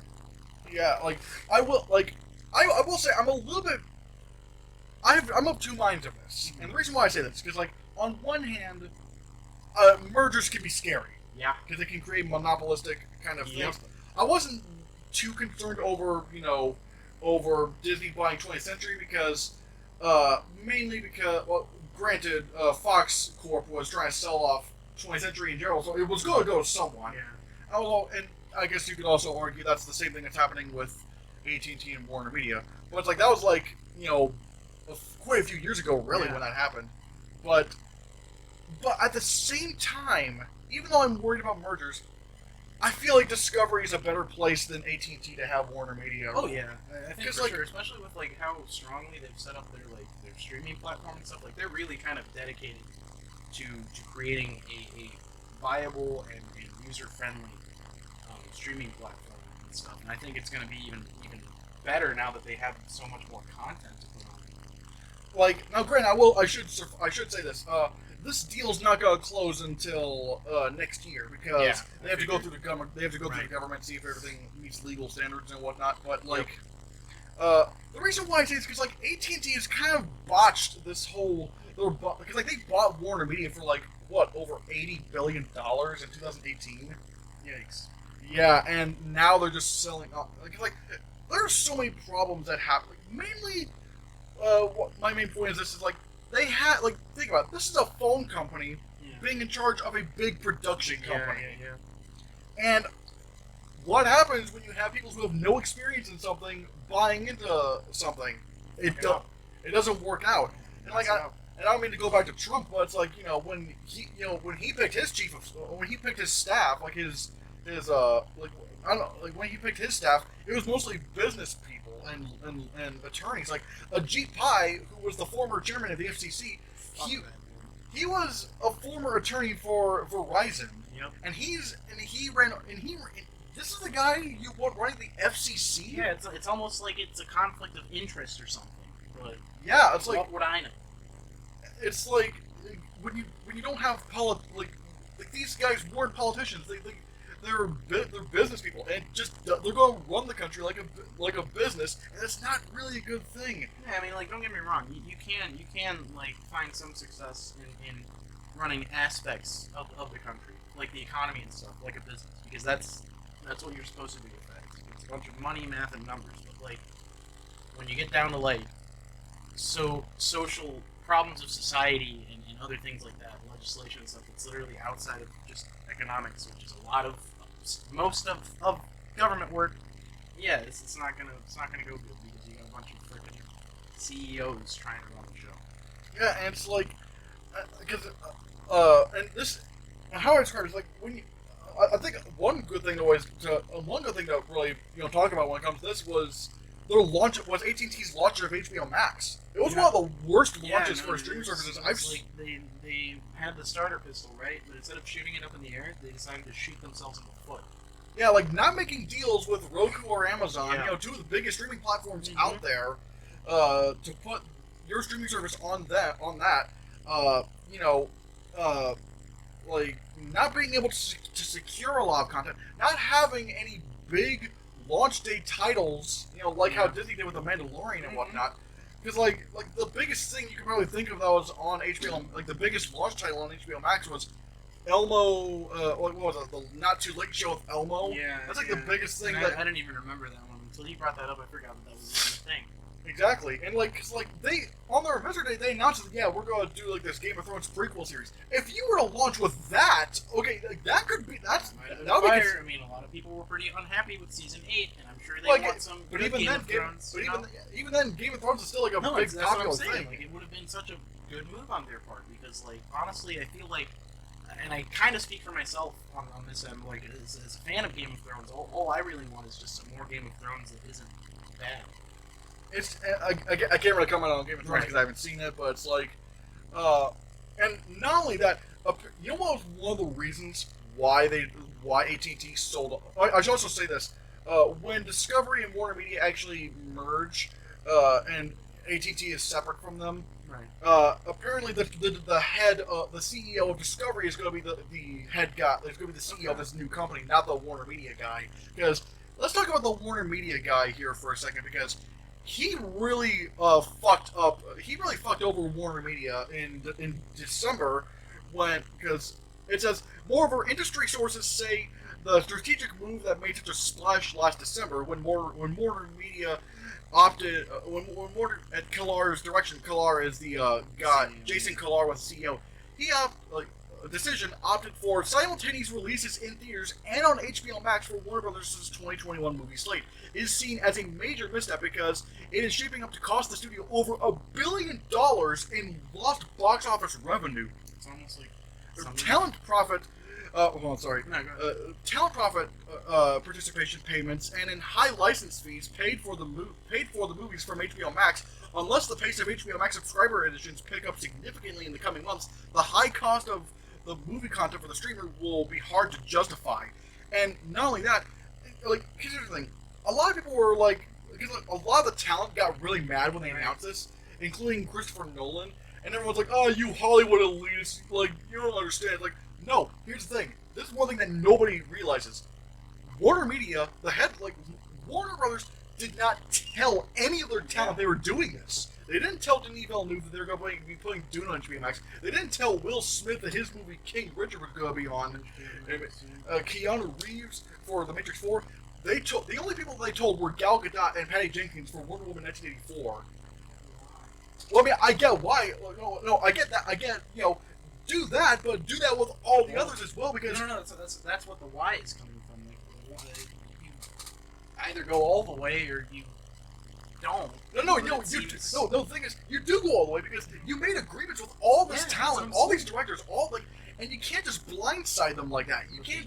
They did. Yeah, they did, and it's not just about they put the movies on HBO Max. I mean, that's part of the problem because they wanted these people to see these movies on the big screen, Right. but it's also they just did not tell any of this talent and. Yeah. And regardless if you agree or disagree with the whole decision to put these movies on HBO Max, it's like agreements are agreements. And you gotta either You have to honor them. you either honor the agreements or you buy them out of the agreement. Like, it's just that's what was at stake here. And apparently, that's one of the reasons why Warner Media is being sold off to Discovery, because they just the head guy at Warner Brothers just fucked up. He's a muppet. He's a muppet, and not only that, like has really hurt. Like apparently, he like amongst Hollywood and whatnot, like directors and stars, his decision really hurt Warner Bros.' reputation. Oh yeah, and I can imagine that it also created like an issue of like because like I feel like a lot of the people that were adversely affected by just not being told this information are way less wanting to work with that guy because he already kind of fucked them over once. So like I feel like the whole thing is just going to be like if you were to theoretically stick with this guy, it would just create a lot of mistrust. Yeah, it would. And friction. It would create a lot of mistrust, and that's why I'm kind of happy that the guy who's running Discovery is going to be running this new company because he has experience in production. Yeah. Like and yeah, a lot of the content is kind of different from the stuff that Warner Media makes, but it's still production. It's just like a question of like his decisions haven't been dumpster fires. Yeah, he works well with talent. He works well, like hell, like he's made like literal icons from some of his channels, like the Food Network. I think has like Guy Fieri. Yep. The Animal Planet has the Irwin's. Discovery Channel has Josh Gates and Adam Savage. It's just a bunch. Like I think like I don't know who. Grant, I don't know what network the Property Brothers are from, but it's like HGTV. Yeah, they literally have. Discovery has such great, relationships with all their talent, and it's just this feels like a much better move. And yeah, what do you think this will say about HBO Max and Discovery Plus? Do you think they're going to merge, or do you think they're still probably going to be separate entities? Considering that's something that I kind of haven't been able to come to a conclusion to. I've been thinking about that. Like, is it going to come to the point where having both of them is kind of like an unnecessary redundancy, and I think it might actually end up doing something like that. At that point, I just don't know if they'll merge Discovery Plus into HBO or just amalgamate HBO into Discovery. I think probably the second of one of those in terms of putting HBO into Discovery, I think would be for me the strongest of those options. But I think I think one theory that's probably going to happen is like they're just going to change the name completely. It's not even going to be HBO or Discovery. It's just like Warner Max or Warner Media, whatever. Yeah. I think that might be a thing that they'll probably end up doing. And I will say this: when it came to the launches of both HBO Max and Discovery Plus, those two couldn't have been any more different. Oh yeah, Discovery Plus came out the gate swinging, absolutely swinging. They had so much great content. They had even though it's like reality stuff, it was very diverse reality stuff. Like you have stuff for animal lovers, you have stuff for adventurers, you have stuff for paranormal events. They literally have like a Discovery Plus original called Ghost Brothers and whatnot. It's just, and not only that, they made before they launched, they made deals with every major streaming platform so that they could make sure everything went smoothly, so that as many people could get the service as quickly as possible. They launched with a bunch of 4K content, which, granted, I wish they would label what was in 4K. Right. But very small complaint, especially when you compare it to how HBO launched. Yeah, because again, with Discovery Plus, they launched some of the 4K titles they launched with. Like they had the Planet Earth saga in 4K, and it's just again, Discovery just knows more. I'm not surprised that Discovery knows how to run, media more than a phone company. Right. And it's just yeah. But hey, hopefully we'll be getting a lot hopefully things will be more organized over there. Because God, that's really what they need. Like HBO just hasn't had their shit together since they launched the streaming service. Like they seem to be sort of picking up a little bit more recently. Mainly because of it is mainly because of the movies and whatnot. But they still could have done that way better. Because it hurt a lot of their talent. As far as series goes, there's nothing really on HBO Max that comes to the top of my head. And it's like a must-watch. You have to have HBO Max for this kind of thing.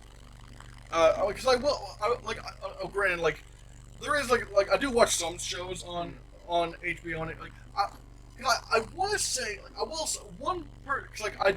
couple of HBO shows I do watch are Last Week's Night with John Oliver, and at least whenever I think the newest season is coming later on this year, but His Dark Materials, which I think it's gonna be the last season. But even though like, although I don't I'm a little bit conflicted because on one hand, those are technically not HBO Max originals; those are still HBO originals. But at the same time, if you have HBO, you still get HBO Max. Yeah. So it's like maybe it counts, maybe it doesn't. I don't know. I mean, who knows? But regardless, hopefully this will get all. This will be more organized. Because again, on one hand, I am a little bit. I do fear. It's fine. I do fear mergers, but at the same time, this like this, they seem to have their shit together more than AT&T. Yeah. Yeah. For sure. Yeah. Let's see. Yeah, I mean, I'm right there with you. Like, mergers, like you said, can be scary, and it can totally lead to a whole, like, beginning of what feels like a monopoly, but I really do think that, like, what they're doing with this merger is the right call, especially for HBO, because they just have not been having a good time. HBO Max, really. Yeah. It's just like, yeah. But, again, hopefully things get a little bit better, but yeah. But speaking of mergers, there's another one that that might be happening pretty soon, and that is Amazon is apparently close to buying MGM for nearly $9 billion. Yeah. Now, granted, it's not as much as, like, what was it? I think Discovery is buying Warner Media for like 40-something million. Yeah, and then the $80 billion purchase of HBO from AT&T. Warner Media. Oh yeah, Warner Media. Yeah, which, man, buying, I will say, going back to, Warner Media, like the AT&T Warner Media thing, imagine buying Warner Media for $80 billion, $80 billion, and then, like, selling it for, like, half of Less that. than half, yeah, dude, that can't feel good. Yeah, so, like, after, like, what, like 3 years or something? Or maybe, like, because I think they bought them in, like, 2018. So it's like, yeah. But regardless, yeah, like I said, Amazon's reported close to buying MGM for nearly $9 billion, which would include things, like, it would include franchises like James Bond, like, that's mainly, like, yeah. I don't know, I think they also have the Rocky franchise, but I think really, like, the only big franchise they got over at Amazon would probably be James Bond. I mean, yeah, because, like, the last Rocky-related anything was just Creed, wasn't it? Yeah, which grand? I mean, yeah, those are Good. I mean, they're great, but it's also like they're not like big James Bond blockbuster. Like Skyfall right. made like $1 billion. Mm-hmm. But yeah, here's some of the things that like the deals being discussed. The deal being discussed would potentially see Amazon pay close to $9 billion for the Beverly Hills-based MGM Studios, one of the oldest and most well-known film studios in the world, as you can see with the little lion right there. Sources close to the negotiations told the newspaper the deal, if last-minute negotiations don't fall through, could be announced as early as this week. Wow. In December, MGM was valued at $5.5 billion, including debt.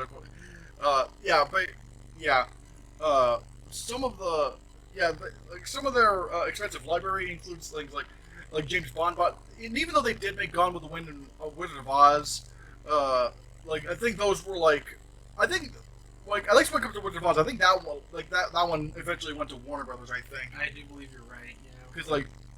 because it does say MGM on on the Wizard of Oz, but it's also Warner Brothers just like everything the Wizard of Oz. The other two things, at least for me, were the Fargo and Handmaid's Tale. Those were both really good TV series, but again, like you said, they don't carry as much box office weight as like something like James Bond. But it's not only Fargo and Handmaid's Tale, those are FX. Fargo is from FX and Handmaid's Tale from Hulu, which are technically Disney shows. So I wonder how that would work. Yeah, me too. Yeah, that would be weird. Like, would they go over onto Amazon, or would new seasons go on Amazon? That would just be a little bit. You seen either of those? No. They're pretty good. If you ever get like a chance, once you're. You know I'm never. Yeah, I know. I'm not. If you do, they're pretty good. They're pretty good. I mean, I've heard great things about those two. The Handmaid's Tale, especially, is kind of hard to watch. Not gonna lie, there's a lot of really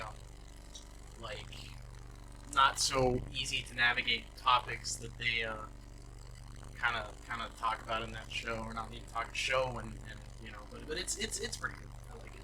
Yeah, I think isn't Fargo like a TV remake of like the movie? Yeah. I even think they got the same directors to do some of the work. Oh, the Coen brothers. Yeah, on some of the episodes. And it's the first season is literally and just almost a remake of the 1990. Was it 98? I don't know. Hey Google. Hey Google. when did the movie Fargo come out? In the United States of America, 1996, yeah. Fargo came out on March 8, 1996. But yeah, it's pretty much a remake of the '96 movie. I really enjoyed the first season. The second season and all the seasons after that kind of tell their own. It's like a kind of like a Twilight Zone type Oh, thing, where like Fargo an just anthology. Yeah, Fargo just kind of yeah. connects. It's about the place, not the story of people. I think like Chris Rock was like the star of like the newest. Yeah. Which is pretty interesting considering Chris Rock is like this. I'm really fascinated that Chris Rock's starting to do more Yeah, dramatic me stuff. too. Yeah, Like- I really like him. Now, granted, like I get like Spiral, the book from the Book of Saw, didn't really get good response, Right. but I mean, he is branching off to do some different things. Yeah, too. which is super cool to see, especially from he's a gifted actor. Like on most things that I've seen him in, regardless of most of the things I have seen him in are comedies, he's killed it. Yeah. Funny enough, my dad actually hated Chris Rock. Come on, bro. He It's claimed hilarious. he claimed that Chris Rock was racist against white people.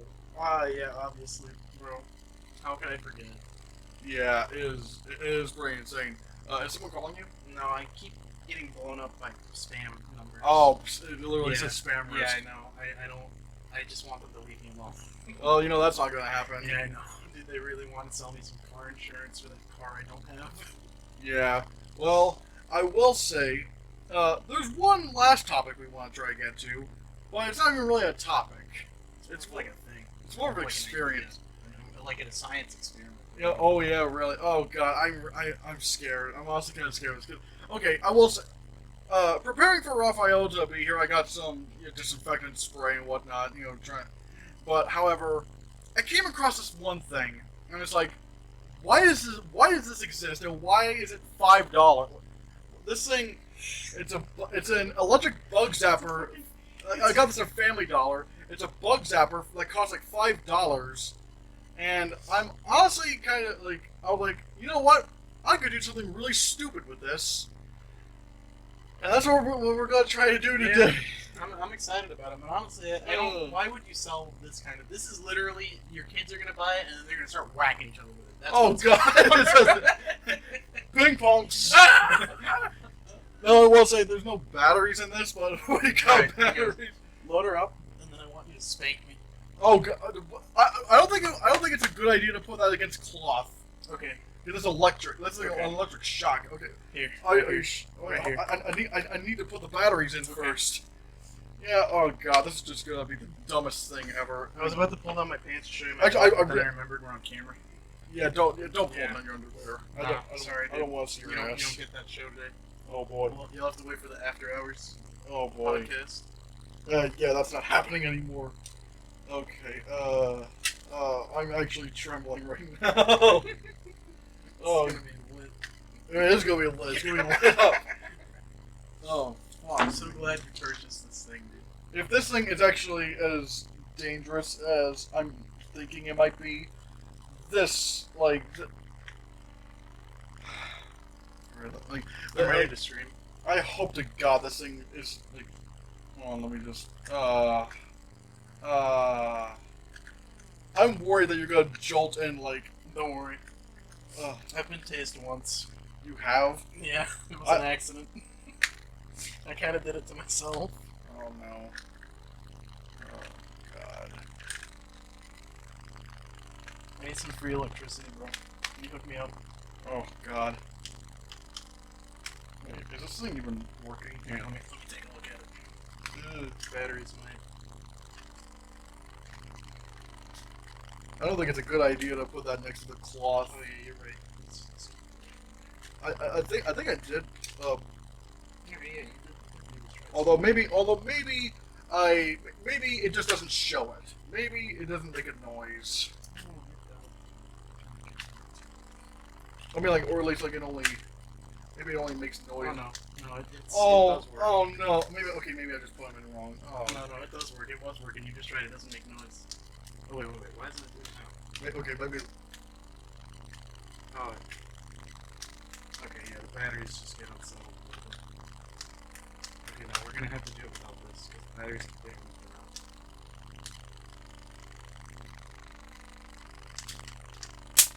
Oh! Oh! It doesn't actually hurt that bad. It just makes a really loud noise. Oh, should we try an sternum? Or should we try it on your sternum or whatnot? Like, Yeah, dude. Here. okay, how do I Just make sure? press the button? The red light, yeah. Oh! Is that actually- Harder, Daddy! Oh! Hey! Oh! That actually got a burn! I'm scared now. I'm scared. I'm actually scared. Oh! You'll be okay. You'll be Let's okay. just do it on my arm. Like, let's just fucking do it on my arm. Okay. We're gonna give you your third Oh, round of the vaccine. Oh fuck! I'm scared! I'm scared! I'm scared! I'm scared! Ah! Ah! Oh, it's actually not that bad. Yeah. I think if you leave it on there. Oh. Oh. Oh. Oh. Oh. Here, hang on, check this out. Is it not doing it? Oh yeah, there. You're not feeling it? Barely. Yeah. Wait, maybe. Wait, I am wearing rubber shoes. But then again, you are too. Then again, I don't know. Oh god. This thing is a nightmare. Let's try this. Oh! Oh! Okay, I felt like Tingling? it's more of a tingling. Okay, you know, fuck it. We're just going. Well, then again, I'm kind of fat. Like, I'm just like. I think you're sexy. Oh, okay, let's try. Let's try this. Fuck. It's not really getting any surface tension. Yeah, it's really more of a. I feel it burning. I smell it burning. It's burning the hairs off. Yeah. How strong is this? Oh! Oh, Yeah, I do smell the burnt hair now. That's... Oh wait, so did it actually burn your hand? No, it just made a pop. Okay, let's try. Oh! Oh!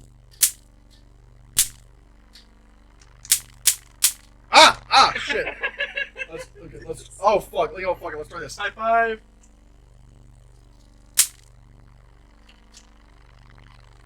Let's try flipping it over.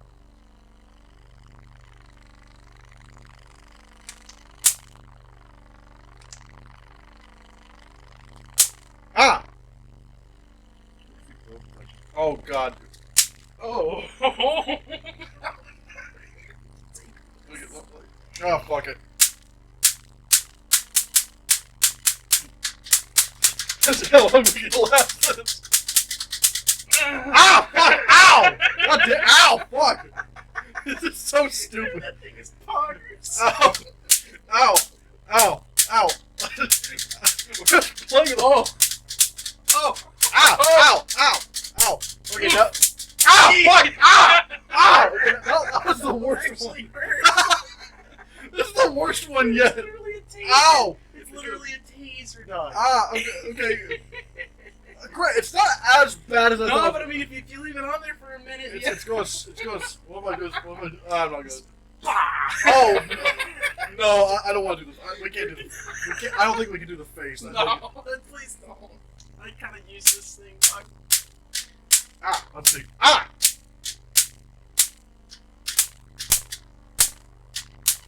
I think. Oh!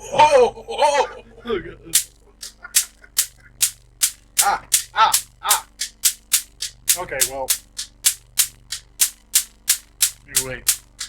Let me see if will it catch the spark on the camera. Alright. Wait, no, I guess it is. Yeah, it does cut. Is my skin? Yeah, fuck it. Let's just take the. Actually, wait, how do I take the batteries out of this thing? Ah, fuck. You might be able to smack this. Yeah, this. Yeah, again, not as bad as I thought it was gonna be. No, definitely not as bad as a taser, but it's just pretty close. It's. I don't know why this is $5. Would this kill a bug? Would this kill bugs? You should have brought some. I'm not doing No, that. because then you can feed the crickets to your turtle. I'm still not doing that. No, I'm not doing that. But yeah, I think it might, though. I mean, bugs are pretty small. Still, I don't like doing that to bugs. No, right. But I'm saying to answer your question, yeah, I think that would kill a bug. Yeah, we could definitely probably use that in the future for like future videos and whatnot. Oh, yeah. Like What we really need to do, I'm gonna get a second one of these, and we're gonna have a Star Wars. oh my god, yeah, we could do Bug Zapper lightsabers. Yeah. Don't try it, Christian. I have the high ground. Don't try it on me. Like I said, these are actually the Family Dollar. Like you know Family Dollar's around that's near here. Yeah, it's also close to the like Geno's and stuff. uh Or is that, I'm thinking of Dollar General. I don't think there's a Dollar General around here. Well, that's I think the one you're talking about is near the West End. Yeah, I'm also thinking there's this place on 10th. It's like $1 something. I think maybe that might be right. It's you go past the Speedway. Yeah, that one. Like it's that's where you'll be able to find this. This is $5. I don't know why. This is again. This could have been worse. I was worried that I was actually just going to be like, like an actual taser. but this can't hurt. Which is why, kids, you don't play with Bug Zapper. Don't play with electricity. Don't be stupid like us. Let us be stupid for you. Now you've learned. That should be the channel. That should be the channel motto. Don't be like we'll be stupid for you. This is what science is all about. Yeah, science. It's like, oh god. Man, what would happen if you started spanking someone with this? This would Probably make a really loud pop. I mean, yeah, that's what happens when you do any of these things. It's just, but like I could, like I said, I could literally smell. I could smell the hair burning, singeing. Man, what would happen if I just like did this? Yeah, that's one way to cut your hair. Oh. It might be a new strap for a haircut. Yeah, I probably should. Maybe haircut. Like I don't know, maybe. Granted, I probably have the proper hair length of this. Of this little guy right here. Yeah. But yeah. Do you have anything you could probably do you have anything we should probably add to the podcast this episode? Yeah. Please do not forget to check out the merch. Oh, Please do not forget to go to the Patreon. Yeah, $3 and you get so much stuff. You can find all this stuff at ChristianHannah.com. There's a bunch of cool links you can go to, including you can click the YouTube one. You'll be able to find my YouTube channel where I'm hoping to post at least once a week and whatnot. I've recently been posting these visual effects breakdowns. Nice. Yeah, like basically like what was it, like basically what I've been trying to do now. Like sort of like showing what was like the best picture Oscar nominees and whatnot, showing breakdowns and whatnot. Right. I think you said this was your choice to win. Yes. Love and Monsters. Again, these are some really cool creature designs. And I really think that they could have benefited a lot during the Oscars of doing something like this and showing Yeah. it. This one of the things that really impressed me about the Midnight Sky was Yeah. like the full-on head replacement and doing that without a green screen. Have you heard about Zack Snyder's new movie on Netflix? Oh, I don't have Netflix. I got you. Yeah, well, you could recommend me. Yeah. But yeah, there's again, this isn't bad. Like it's nothing that amazing. And I agree. Again, not bad, but I've seen it before. There is also again, it's cool, but not that like Not a lot. unheard of, This is also what really cool, like really the one on the Ivan and whatnot. Again, keep in mind, like some of these shots, like these, like the entire background for CGI. Yeah, it's actually really impressive. And this is probably like the most you're gonna get out of 10 when it comes to visual effects. Yeah. It's like, again, there's some pretty cool stuff like that and whatnot. And this is probably the most impressive thing about Tenet. But most of it wasn't. Most of it wasn't the visual effects. If they had like more stuff like this, I would probably consider that. Right. But yeah, I've done that for a few other years as well. That's pretty cool. Yeah. Also, actually, speaking of which, you want to see this one cool visual effects breakdown I saw that what I posted yesterday? Sure. It's one for Gemini Man. Yeah, that movie is very interesting. It's The look. effects. I mean, 'cause, look, I always say this about Gemini Man. Also, I should probably also mention the apparently, what was it? Billy Boyd and Dominic Monaghan have made their own podcast. Oh, cool. Yeah, in case you don't know, these are the guys who made. Not made, but they played Merry and Pippin from Lord of the Rings. Lord of the Rings, yeah. Uh, My favorite fantasy trilogies of all time. yeah. This is what I was talking about with Jim. Can you see this well, or do you want me to? Junior was not like Oopsies. I should probably. Maybe I should turn down the lights for. Just a wee bit for viewing. Yeah, for viewing when I'll probably try to keep the screen on here. Right. But yeah, this is what I always say about Gemini. Gemini Man's like the number one movie where it's like the biggest difference between how much the movie sucks and how great the effects are. Yeah, It's yeah, like, that's what I was about to say. Because like from a writing standpoint and stuff, it's it's pretty compromised, but the VFX do hold up. like they You like can't say anything about that. yeah. Actually, oops, I should wrong lights. Yeah, there we go. Because like one thing I always thought was stupid about Gemini Man was like how, like they would always try to emphasize he's a clone. Yeah. Well, it's like he made you from me. Like it's like every other minute they're always trying to explain what a clone is. I'm like, Yeah. I get what a clone is. And well, one interesting thing I did think that I liked in terms of just concept was that he wasn't just a clone that was like made like overnight. He actually had to. He's 20 years old. Yeah, Like, yeah. he's over like. Yeah. Which granted, I don't like. This doesn't quite look like Will Smith when he was like in his 20s, but Nah. it's not really a criticism of the visual effects as much as it's like Will Smith is just physically changed over. Right. But it's like in terms of looking like a real human. Oh, yeah. They absolutely like look at. It's some uncanny valley type of stuff. No, it's like no. I think they like how I describe it. It's like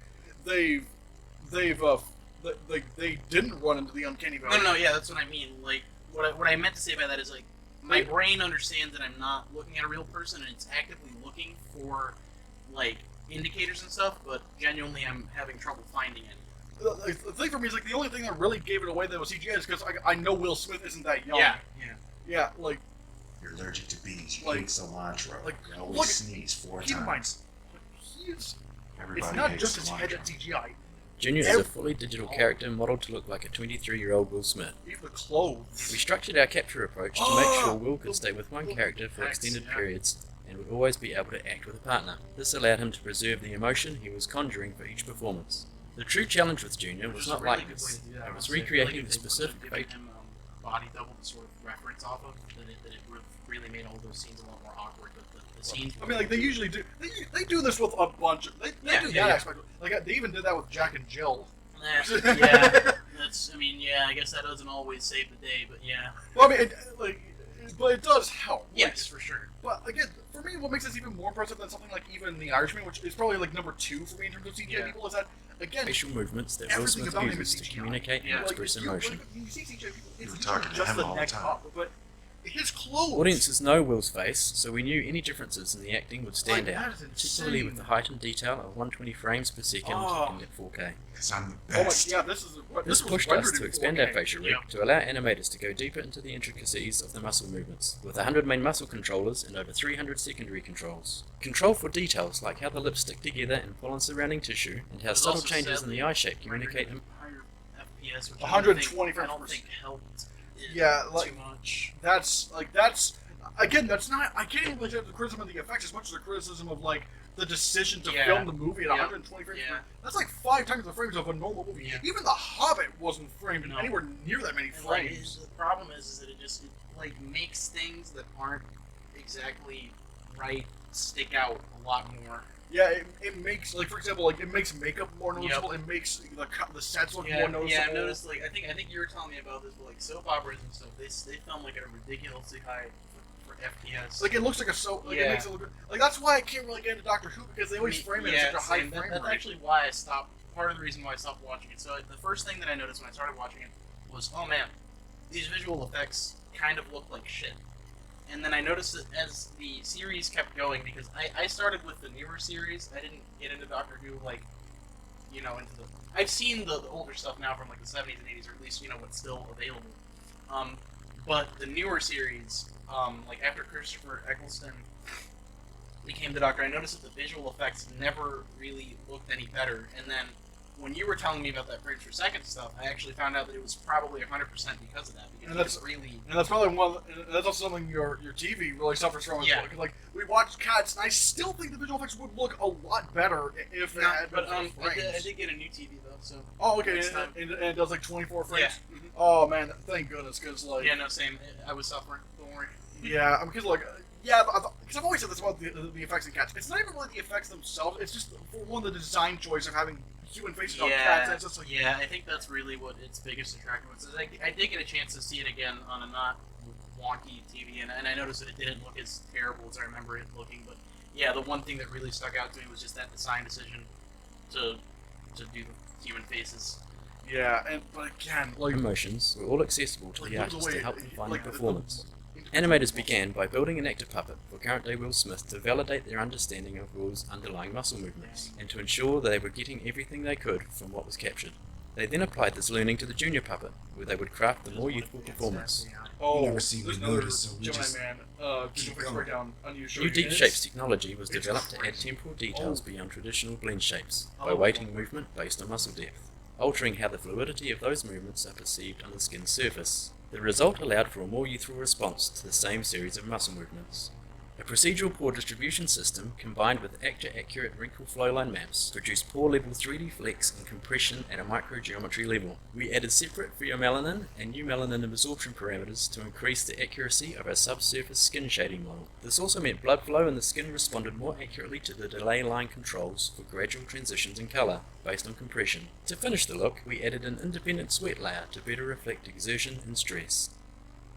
That's what I'm saying. 'Cause like basically what this means, like whenever you scrunch your face up and whatnot, like the blood just rushes to your face. They simulated that in Gemini Man, which I don't know if it's been done like that before. Maybe in like video games and stuff, but definitely not movies. I don't think. I don't know, but again, like where is that? Oh yeah, here's. This is the one. Hold on, let me make sure the oh. Yeah, let me just make sure the volume isn't too high. This is the one. This is the shot that shocked me the most.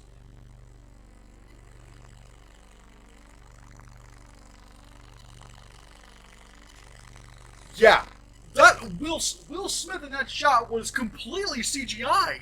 Even like that was old Will Smith. No. That's what like when I saw that, I was like, you gotta be shitting me. That guy was CGI? Mm-hmm. Like that just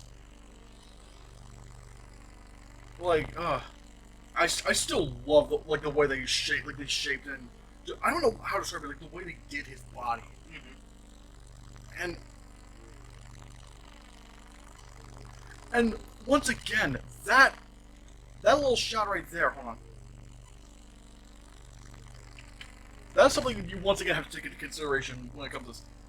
Everything about this guy is CGI. Like everything, his clothes, his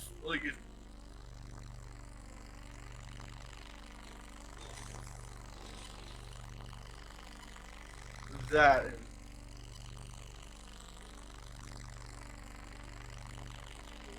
Okay, there's that stupid writing again. It was like, our Yeah. DNA is identical. It's like, yeah, what do you think a clone When is? you want to watch the VFX, but the fucking dialogue keeps getting in the way. God, if the movie were as good as these effects, this would be a masterpiece. Oh yeah. This is like A grade. Yeah. Oh yeah, I forgot to mention this whole fight is even the background of this is CGI. Okay, well at least when yeah.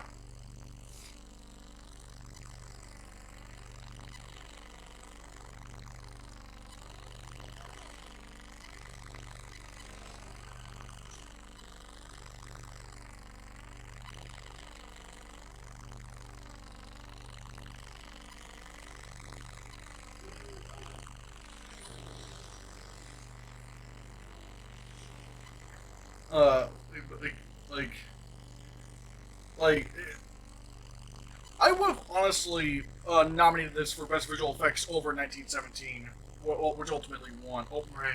I forgot, yeah. Which that's crazy because like they had to do that with a white guy, like having to make sure that matched and whatnot. So like that again, that really blew me away in terms of like photorealism. Yeah. I know we went like a little tangent on that one, but it's just like I just really wish I could love Gemini Man. I feel that because like conceptually, right? It was an interesting idea, and especially I was really more so excited for it because of the VFX, because I was really wanting to see like how are they gonna pull this off? How are they gonna have two Will Smiths in one place? And how well are they gonna do it? Now they did do that very well, but again, everything falls apart when you literally look at everything that isn't the VFX. Did you see this in the theater? I saw it in an IMAX theater. That was the first way I watched it. And then the other time that I saw it at home. Oh, was it? Did you watch it in the theater 120 frames per second? I think so, yeah. Oh, I've actually never been to an IMAX theater ever. Really? Like, yeah, I wish. Yeah. I wish. I mean, it's a little bit of a gimmick, but they're pretty cool, I think.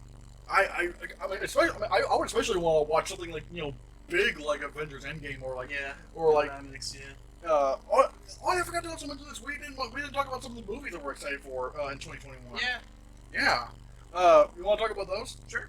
Yeah. Like, what movies would you say are coming out this year? Are you particularly interested in? Well, obviously Eternals. But we already kind of talked about that. Oh yeah.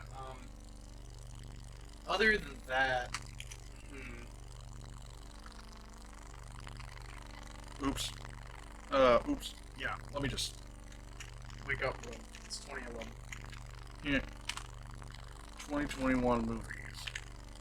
No. Anyways, yeah, go on. But Eternals is one that I'm sort of waiting to see, which I mean it's gonna be a hot minute.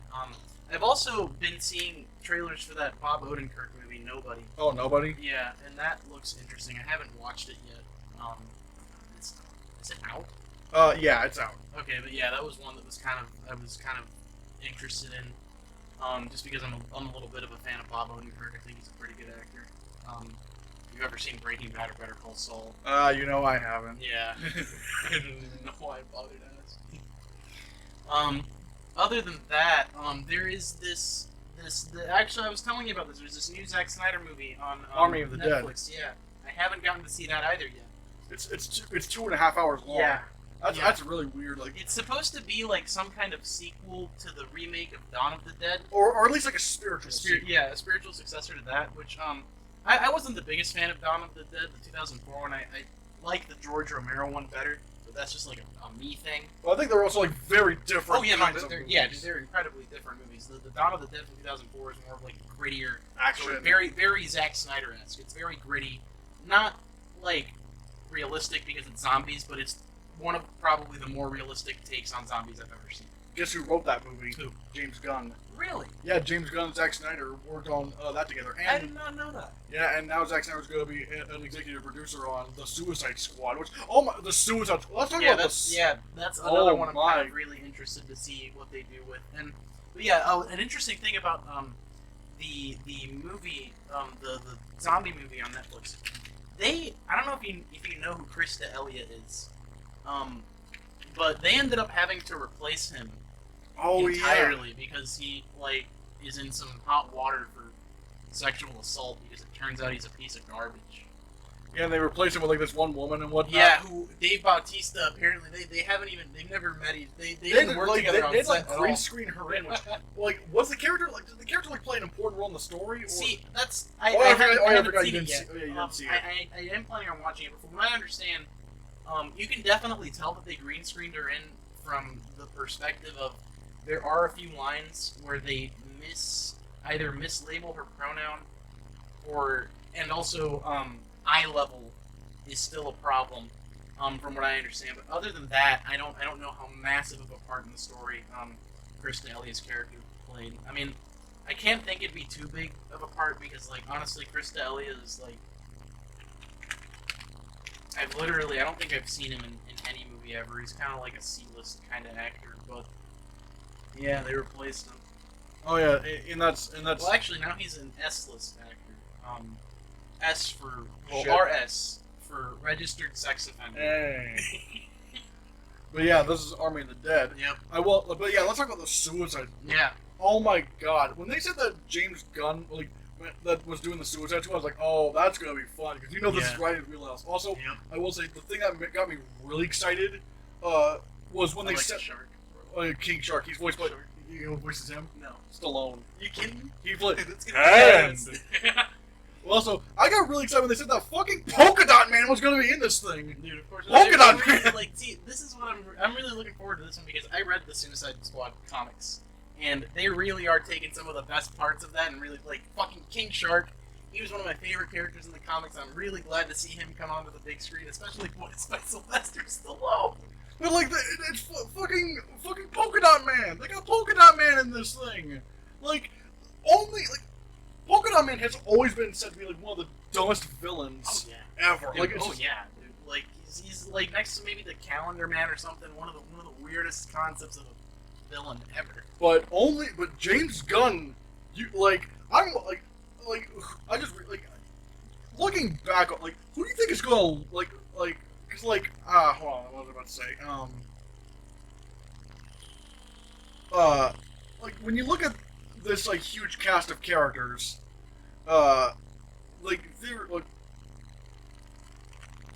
this huge cast. Also, I love this. The tagline is just boom. Yep. But yeah, originally I think Idris Elba was going to be playing Will Smith's character, Deadshot, but then suddenly he wasn't. What? Because I think at the time Will Smith was either filming Aladdin or Gemini, or he was busy with something. Right. But that makes me I hope we get to see Will Smith back in this franchise because honestly he was probably the best character in that first movie, the one with the most development. I mean, yeah, but at the same time, I wasn't really a huge fan of his delivery. I feel like my biggest problem with Will Smith in Suicide Squad is that at many points it felt like he was just playing himself instead of Deadshot. But I don't know. I kind of like Will Smith playing Will Smith. I think I think some of the lines he said were dumb, like, "Oh, are you some kind of Suicide Squad?" No, It's yeah, I don't think anyone could make that work. right, yeah. But let's see. You also have fucking Weasel right here. If Yeah, there's Captain Boomerang, bro. Captain Boomerang. Oh yeah. Oh, John Cena's character. Yep. The Peacemaker. Peacemaker. They're actually doing a Peacemaker HBO Max Are series. you kidding? That's actually that might be cool. That might be cool. Did you ever see him in Bumblebee? Oh yeah, I did see Bumblebee. Yeah, he was pretty pretty good. good. Yeah, he was pretty good in that. But Yeah. I love how he was talking about if I had to eat every single dick on this beach, I would eat it if it meant peace or whatever. And I'm willing to bet that fucking where the fuck is he? Weasel. I think Weasel's probably gonna be I think he's gonna survive all this because they said one of the taglines in the movie is don't get too attached. Don't get too attached. Meaning a lot of these characters are gonna die. Probably. He's gonna live. He's gonna live. I think Nathan Fillion's character's gonna die. Pete Davidson's gonna die. I think Pete Davidson's gonna be the first one to die. What if they kill Harley Quinn though? No, they're not. No, they're not gonna. Could you imagine? They're not gonna do I that. know. They got too much to do with Yeah, her. that's what I'm saying. Also, I'm calling it right now. I even called this before the official rating was given out. The rating, the MPAA. Yeah. I think R. It's gonna be rated R. But even before it was rated R, it was declared to be rated R. I said from day one, he has junk hanging out. Oh, yeah. Weasel has junk hanging out. They're gonna He's gonna have a little cock and ball action. yeah, that's you know James Gunn Bro, would how do can something. you not, dude? Look at him. That's all he's missing. I mean, even They even got the bone to censor it. Yeah, that's what I'm saying. I bet that Red Rocket, that's a code. yeah, He's exactly. ripped right now. He's excited. I think he's played by Sean Gunn, like the guy who did the motion capture for Rocket. That's hilarious. Yeah, I'm just so yeah, the Suicide Squad, that's exciting. I'm trying to look at some of the other things that's coming out. Let's see. I've seen Mortal Kombat. How was that? I've been meaning to watch that. It was okay, but how I describe it, a lot of the things how I describe it, I will say effects wise, it's real. They do it really well. for some reason, the main character is like an original character that they made, Oh. and it's like not like he could just easily been Scorpion. Granted, I don't play Mortal Kombat. To be fair, the Mortal Kombat games, you know, the story has never been like the main focus, but some of them are pretty. But yeah, I could like Scorpion or Sub-Zero. You know, they have an established background. People know who they are. So yeah, that's kind of an interesting decision. Like they're like Scorpion is in this, but he's like, but the new character is Scorpion's son. But I'm just like, why do you make him a new character? It's like I don't know. But It's also, kind of weird. Like how I mean, also this movie kind of suffers from American action syndrome, where it's like badly edited, like slow looking. And it's like this is Mortal. This is Mortal Kombat. You want that tight. That's the whole point of Mortal Kombat. It's Yeah. like the whole point of the action. Like when you look at the Raid 2, or like the Raid 2 is like some of the most visceral action you'll ever see in a movie. And then you have this. It's just like I'm trying to think. I think have you ever seen? I think it's called Old Boy. No, I haven't seen not Old the Boy. Not the Spike Lee version. Not the Spike Lee version, because that version was really, really bad. But the original, if you've never seen that, that has some of the tightest fighting choreography I've ever seen. I do know that there's like this one hallways. the Yeah. hallway shot where it's Dude, like that is some of the tightest fighting I've ever seen in anything. And yeah, if you're a fan of like really well choreographed fighting and stuff, definitely watch Old Boy. yeah, perhaps one of these days. I didn't see Raya and the Last Dragon because like it's actually going to be on Disney Plus in June. That's where I've been waiting for it as well, because I also haven't seen that, but I was interested in seeing Raya and the Last Dragon. I thought it looked really pretty. It's gotten good. It's gotten really good reviews. Like I think it has like a 94% right now. Yeah. I didn't know they were making a Tom and Jerry. Oh yeah, they did, and it wasn't very good. Oh, sad, isn't it? I mean, granted, I'm not even a big fan of Tom and Jerry. No, I mean I know what it is, but like yeah, that was what my parents grew up watching. It felt like a movie. This felt like a movie that should have been made like in 2002 or something. Yeah, like when Garfield and stuff was coming out. But it's like they tried to like have like the characters sort of be cartoony. It's whatnot. I'm just like, well, if the characters are just gonna look cartoony, then why is it even a live action film? Right. Just Or make like it an animated one. either for me, like that's why I always say like unless something is like Sonic, like if you're gonna make something in live action, make it look real. Like with that, like for example, with that new Clifford movie that's coming out, the Clifford the Big Red Dog. Yeah, I'm actually super excited about that. I'm not. I will say I'm not really too excited over it because of the director. Who's directing? Walt Becker. He's done. Wait, hold on. Let's see what movies he's done. Alvin. Absolute schlock. Okay, I remember liking Old Dogs, but he did Alvin and the Chipmunks: The Road Chip. Wild Hogs was a really terrible movie. I don't know if you've ever seen that, but it's I think one of the worst movies I've ever seen.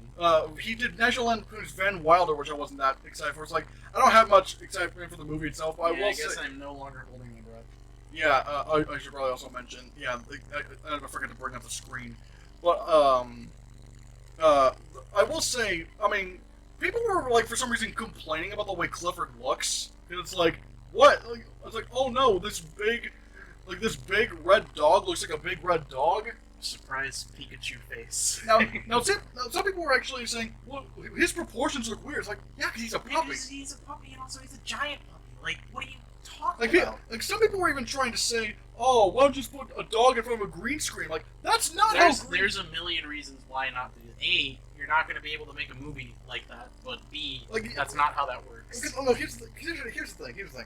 Like, for one, when you're trying to make something look big, I would argue that like it's not just about like pointing a camera up at something. Right. The camera is also smaller than if Clifford were real, the camera would be really small. Way small, yeah. It's like the perspective would have you have to match the perspective, which I don't know how you'd be able to do that. No. You also have to be able to have this dog imagine there's a small person right there, which you can't get a dog to do that. You have dogs. There's no way you can train them pretty good, but like not there that are good. limits. There are limits. Like the reason why something like Babe would work is because like it's looking up at a real human, or like the subject that it's talking to is somewhat relative to its size. Yeah. But for example, ironically enough, back to Alvin and the Chipmunks. There was actually this scene in Alvin and the Chipmunks, the Squeakquel, where Alvin was being chased by this eagle, like that was just kind of walking, but the eagle was obviously looking up at the trainer with a piece of food. Yeah. And because it's like, yeah. Yeah, I mean it's it's an animal. There's only so much you can really make it do. Yeah, and that's like, and it's like, not to mention that trying to have the camera move the same way as the animal, or trying to have the animal It would be an move actual nightmare. It would just be easier to just make a CGI dog. Like, even if you could do it, it would just be such a nightmare. Again, it would be time consuming, it'd be money consuming. Again, it's just cheaper to do a CGI dog, and this looks about as good as you could really ask for when it comes to Clifford. I mean, I agree. I don't think he looks bad, but again, I mean, it's a dog. It's a big I think red at dog. this point, I'm more worried about The director. writing and directing of the movie than the visual effects for the most part. I mean, the dog looks fine to me. Oh yeah, he again. I thought he looked great. He looks just like how a dog should look, or how a big red dog should look. What was this? Clifford looks weird. I don't like it. Why is it realistic? It's literally It's a literally a big red dog.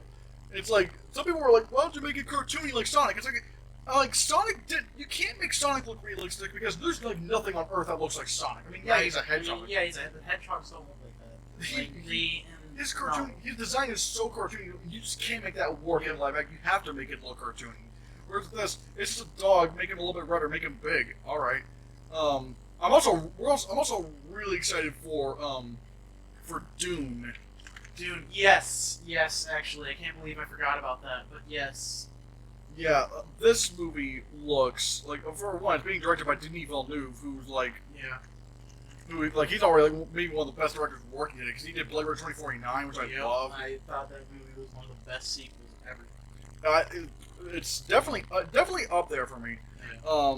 But like, I think this is probably going to win Best Visual Effects at the Oscars next year. I would actually be inclined to agree with that. Like, especially like if, I don't know if you've seen the first Dune movie No. that they did with like Patrick Stewart. It wasn't great. Like, it's a fun movie, and it looks pretty good for the time, but it definitely isn't amazing. But if they can really even bring half of that, which I know they can, especially with how far things have come since then, I think they're really going to be looking at a best VFX / yeah. And I will say, I should also say, I'm also really excited for West Side Story. Oh yeah. I remember hearing about that. Yeah, I will say the cinema, like, where, like, I can't find the cinematography, but like, there was like some really cool shots with, this shot right here from, yeah, where it's like you see the jets and the sharks coming together. It's like it's a big, like, it looks like it looks like they're using like a fish island or something to get like the Yeah. entire scope. Mhm. That looks amazing. Yeah, I really like when it's done with the shadows. Yeah, and plus it's like being directed by Steven Spielberg. Yep. Which, and I think Ansel Elgort's playing Tony, Okay. and they're actually bringing back Rita Moreno as like the old guy that Tony would work for. Yeah. She's playing that character. Okay. That's interesting. And look, I think it's really cool. Like they actually brought her back for this. Yeah, no, Like, I think that's a really neat thing that they're doing with that, for sure. yeah, I think this is like the main cast. Yeah.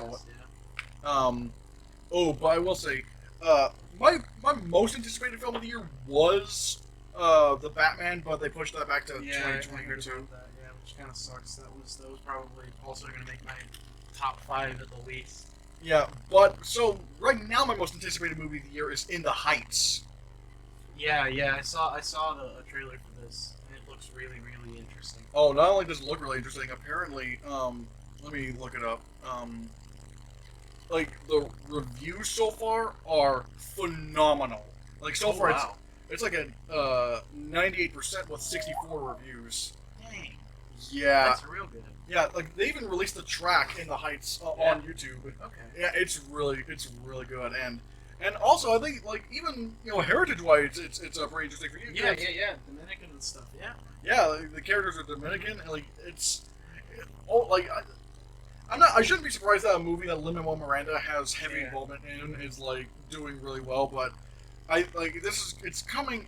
This is one I'm not watching on HBO Max. I'm watching this in the theater. Oh, yeah, same here, and I'm especially excited to see like how, because like I lived in New York for a few years, so I really want to see them capturing the just the vibe.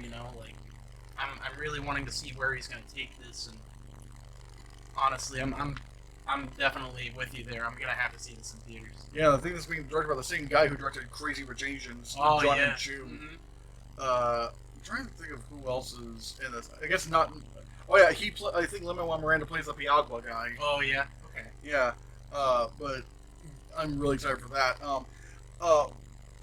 What else was coming? What else is coming out this year? Oh yeah, Black Widow. Yeah. Really looking forward to Black. That's the one I have to see in the theaters. Is Quiet Place Part 2 slated for 2020? Yeah, Quiet Place Part 2.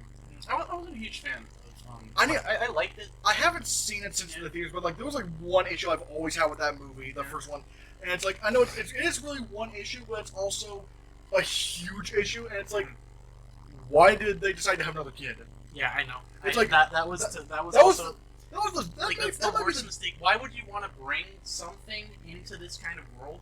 Also, why would you want to run the risk of literally annihilating your entire family because your wife wasn't able to give birth quietly, which I'm pretty sure is impossible. No one can do. Like it's like, not to mention in the beginning of the movie, the youngest kid is the one who dies. And Yeah, so, that's what, so like, why do you you're wanna- repeating the same mistakes you Yeah, made before. you're literally making it possible to like experience this loss that you just recently experienced again, Yeah, which but worse because it might actually end up with your entire family. and being look what dead. happened at the end of the movie.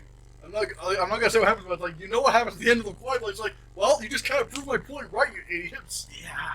It's like, granted, it's again, it is really one problem, but it's like a problem that has to do with the entire film as a whole. And there's a lot of other small things like that when you start like thinking about them, they're really not that small.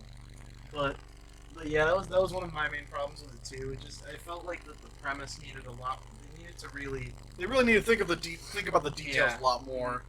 There is also Fast and Furious 9, which so far isn't getting a very good response. I don't care about the Fast and Furious movies.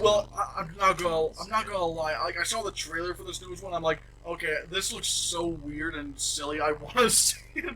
Yeah. I mean, It looks so silly. Like they had fucking. Like it really is like a live action cartoon. dude, yeah. Have you not seen like any of the other Fast and Furious? The- Like the one of the only- last ones, they drove cars on a big ice cap while running away from a submarine or something. I don't know. man. The only Fast and Furious film I saw was Furious 7. That's probably because Yeah, that was Paul Walker's send-off, man. yeah, and funny enough, going back to visual effects, I didn't realize what was the actual CGI Paul Walker. 'Cause, Yeah. Like the thing that everyone goes to when it comes to like the CGI Paul Walker was that one where at the end where he's like, that shot that actually was not CGI Paul Walker. I figured that was one thing I did hear people. That's interesting to hear about. That wasn't a CGI. Oh yeah, the actual CGI Paul Walker, that was the actual CGI Paul Walker was like all over the place in the like he was actually all over the place in the movie. Like that's CGI Paul Walker. Yeah. I saw this in the theater. That did not even register as a CGI character. Yeah, I mean, looking at it now that I know, you can kind of like see some of the. I mean, Even then. you kind of. The only reason why why I can see it now is because like I'm It's- looking. Yeah, for it. yeah, right. That's what If I'm you're saying. just You watching have the to look movie, for it. if you're just watching the movie, you wouldn't really notice that at first. Yeah. Yeah, I think like they got his brothers to Mm-hmm. play the. Once again, they're now. This is an example of like where it was just the head and neck and. Yeah. But again, that's still.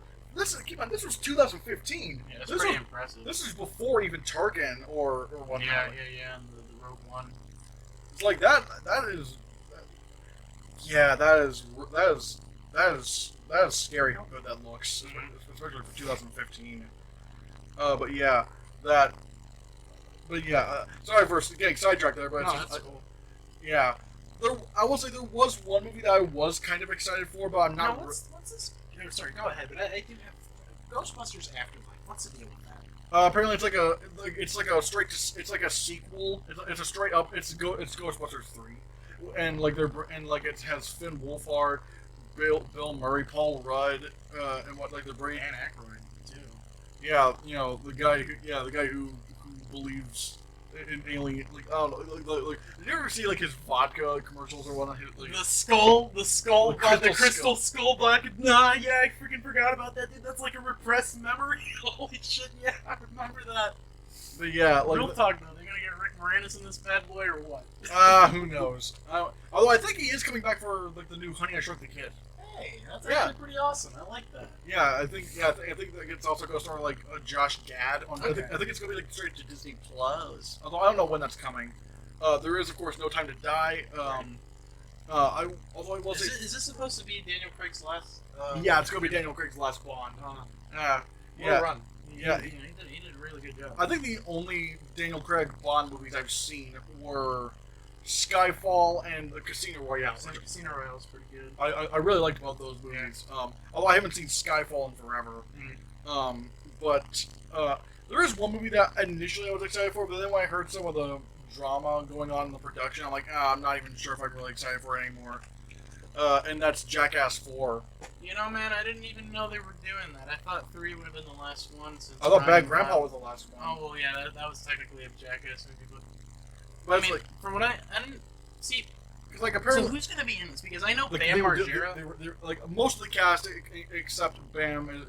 Ryan's dead. Yeah, obviously. And Bam has been fired because he broke his sobriety, like he was causing problems. It's just Well, like, yeah, no, that's what I was about to say. Like, Bam has really been having a rough time ever since. I don't really think he ever he never. I don't think. recovered from losing Ryan Dunn because they were And, best friends. and look, I get it. I get that, but it's like when it came to when I read about the Bam Margera stuff, I kind of realized, you know, No, yeah, like you can only feel bad for him to a certain extent because at the same time, it's not that he was just having problems. He was having problems and then actively refusing help and then antagonizing the people that were trying to help him. but it's not even just that. But like, it really made me realize these guys are getting old. Yeah, oh, yeah. Like they're getting like their late 30s. Yeah. Knoxville's 50. Yeah, It's like he almost lost a testicle because of one of the fucking they, jackass movies. he and Steve-O were apparently hospitalized doing something for this movie. Yeah, I mean that doesn't surprise me. I mean, it just feels like too little, too late. This should have been made like maybe a couple years after Bad Grandpa, which Yeah,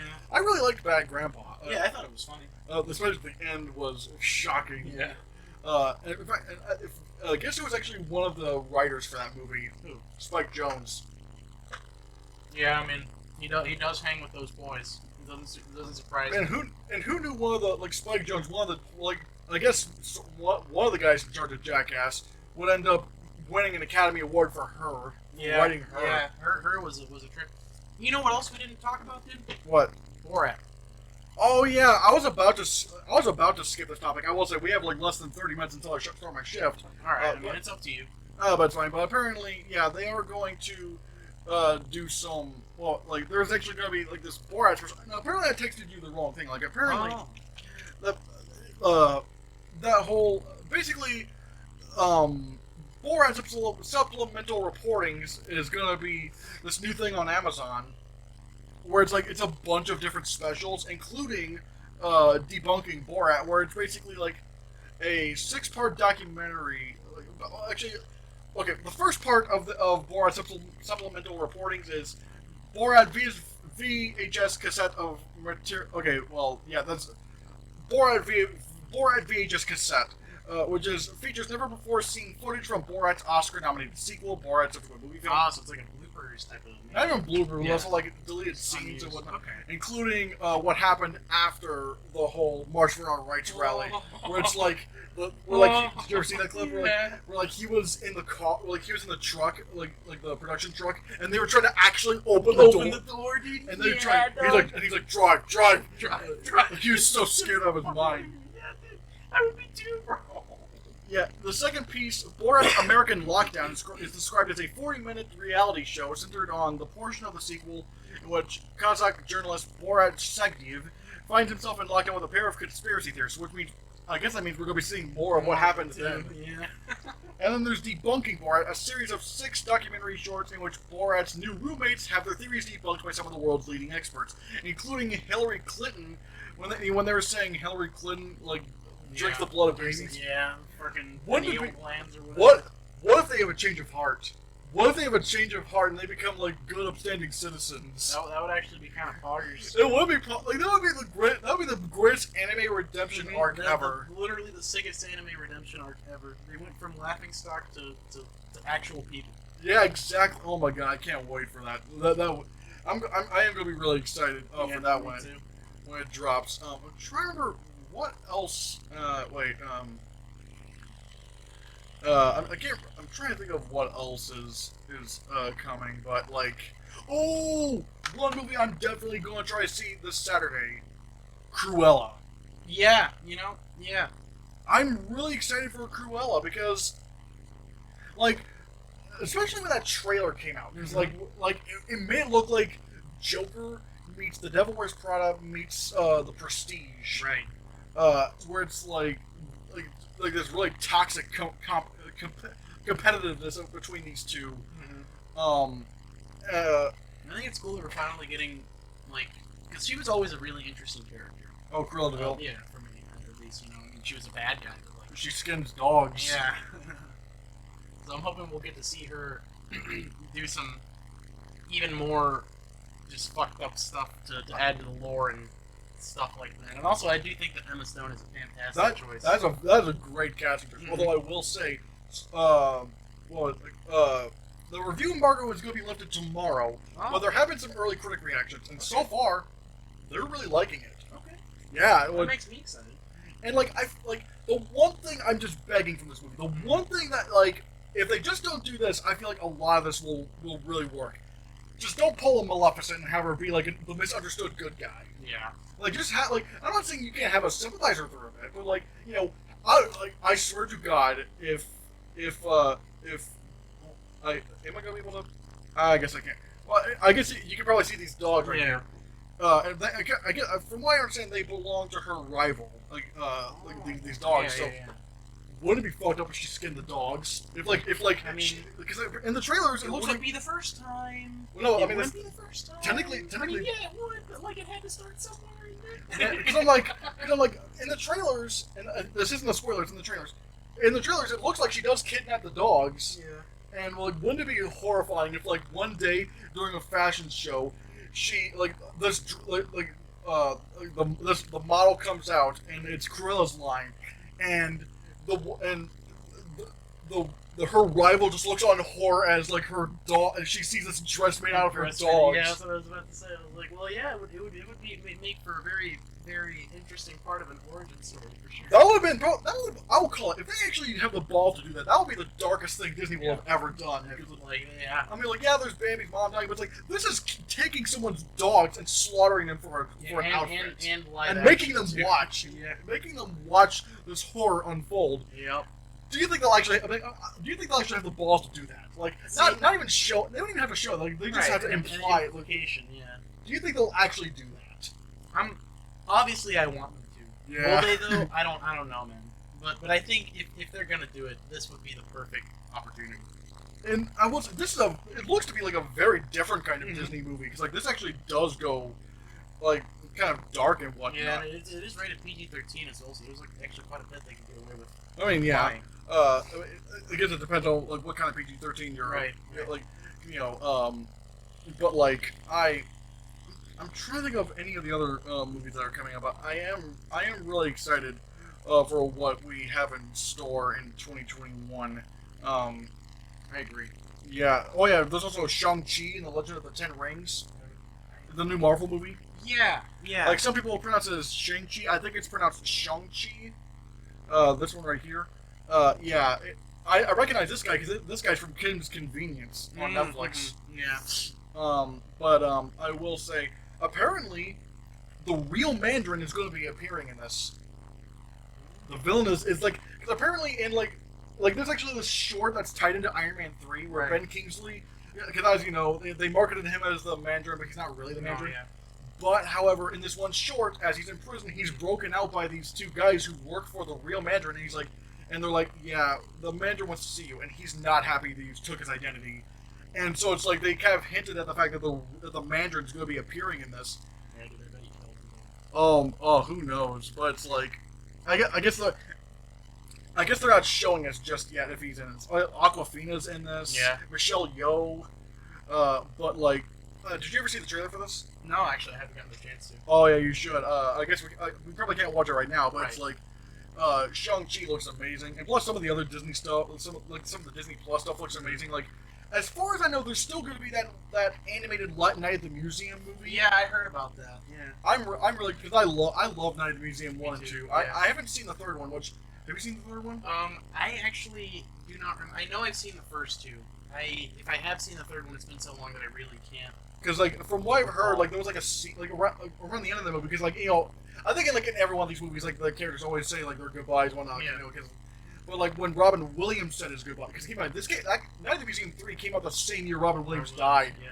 And so, from what I've heard, when Teddy Roosevelt, played by Robin Williams, was saying his goodbyes, his farewells, he was like, it made the audience cry because it's like Robin Williams saying goodbye. Yep.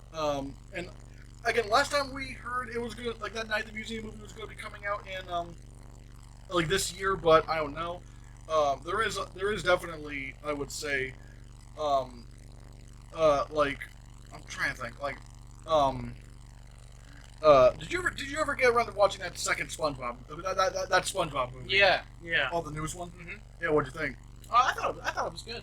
I really like that. It was for me easily like I didn't mean to. It was easily for me like the best SpongeBob thing I've seen since like the good old Helen Yard days. And I think as I mentioned before, they are going to be doing this new Rugrat. Oh yeah, you told me about that. Yeah. Actually, hey Google, when is the Paramount Plus Rugrats series airing? Here's what I found on the web. That's not helpful. I'm trying to think. Like, I think.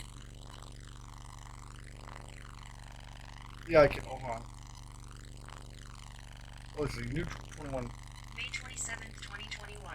Yeah. Here's So. a summary from Wikipedia. So I think it's It's third. described as both a revival and reboot of the It's not a original reboot. It has the same 1980s cast and same Right. designs. The series is set to premiere on May 27th, 2021 on Paramount Plus. Yeah. Yeah. Honestly, I'm not gonna lie. I never really grew up on Rugrats that Yeah. much. But I think maybe you have. Yeah, I had a lot of the VHSs in my home, and I also had the movie as well. But yeah, I did watch a lot of Rugrats when I was younger.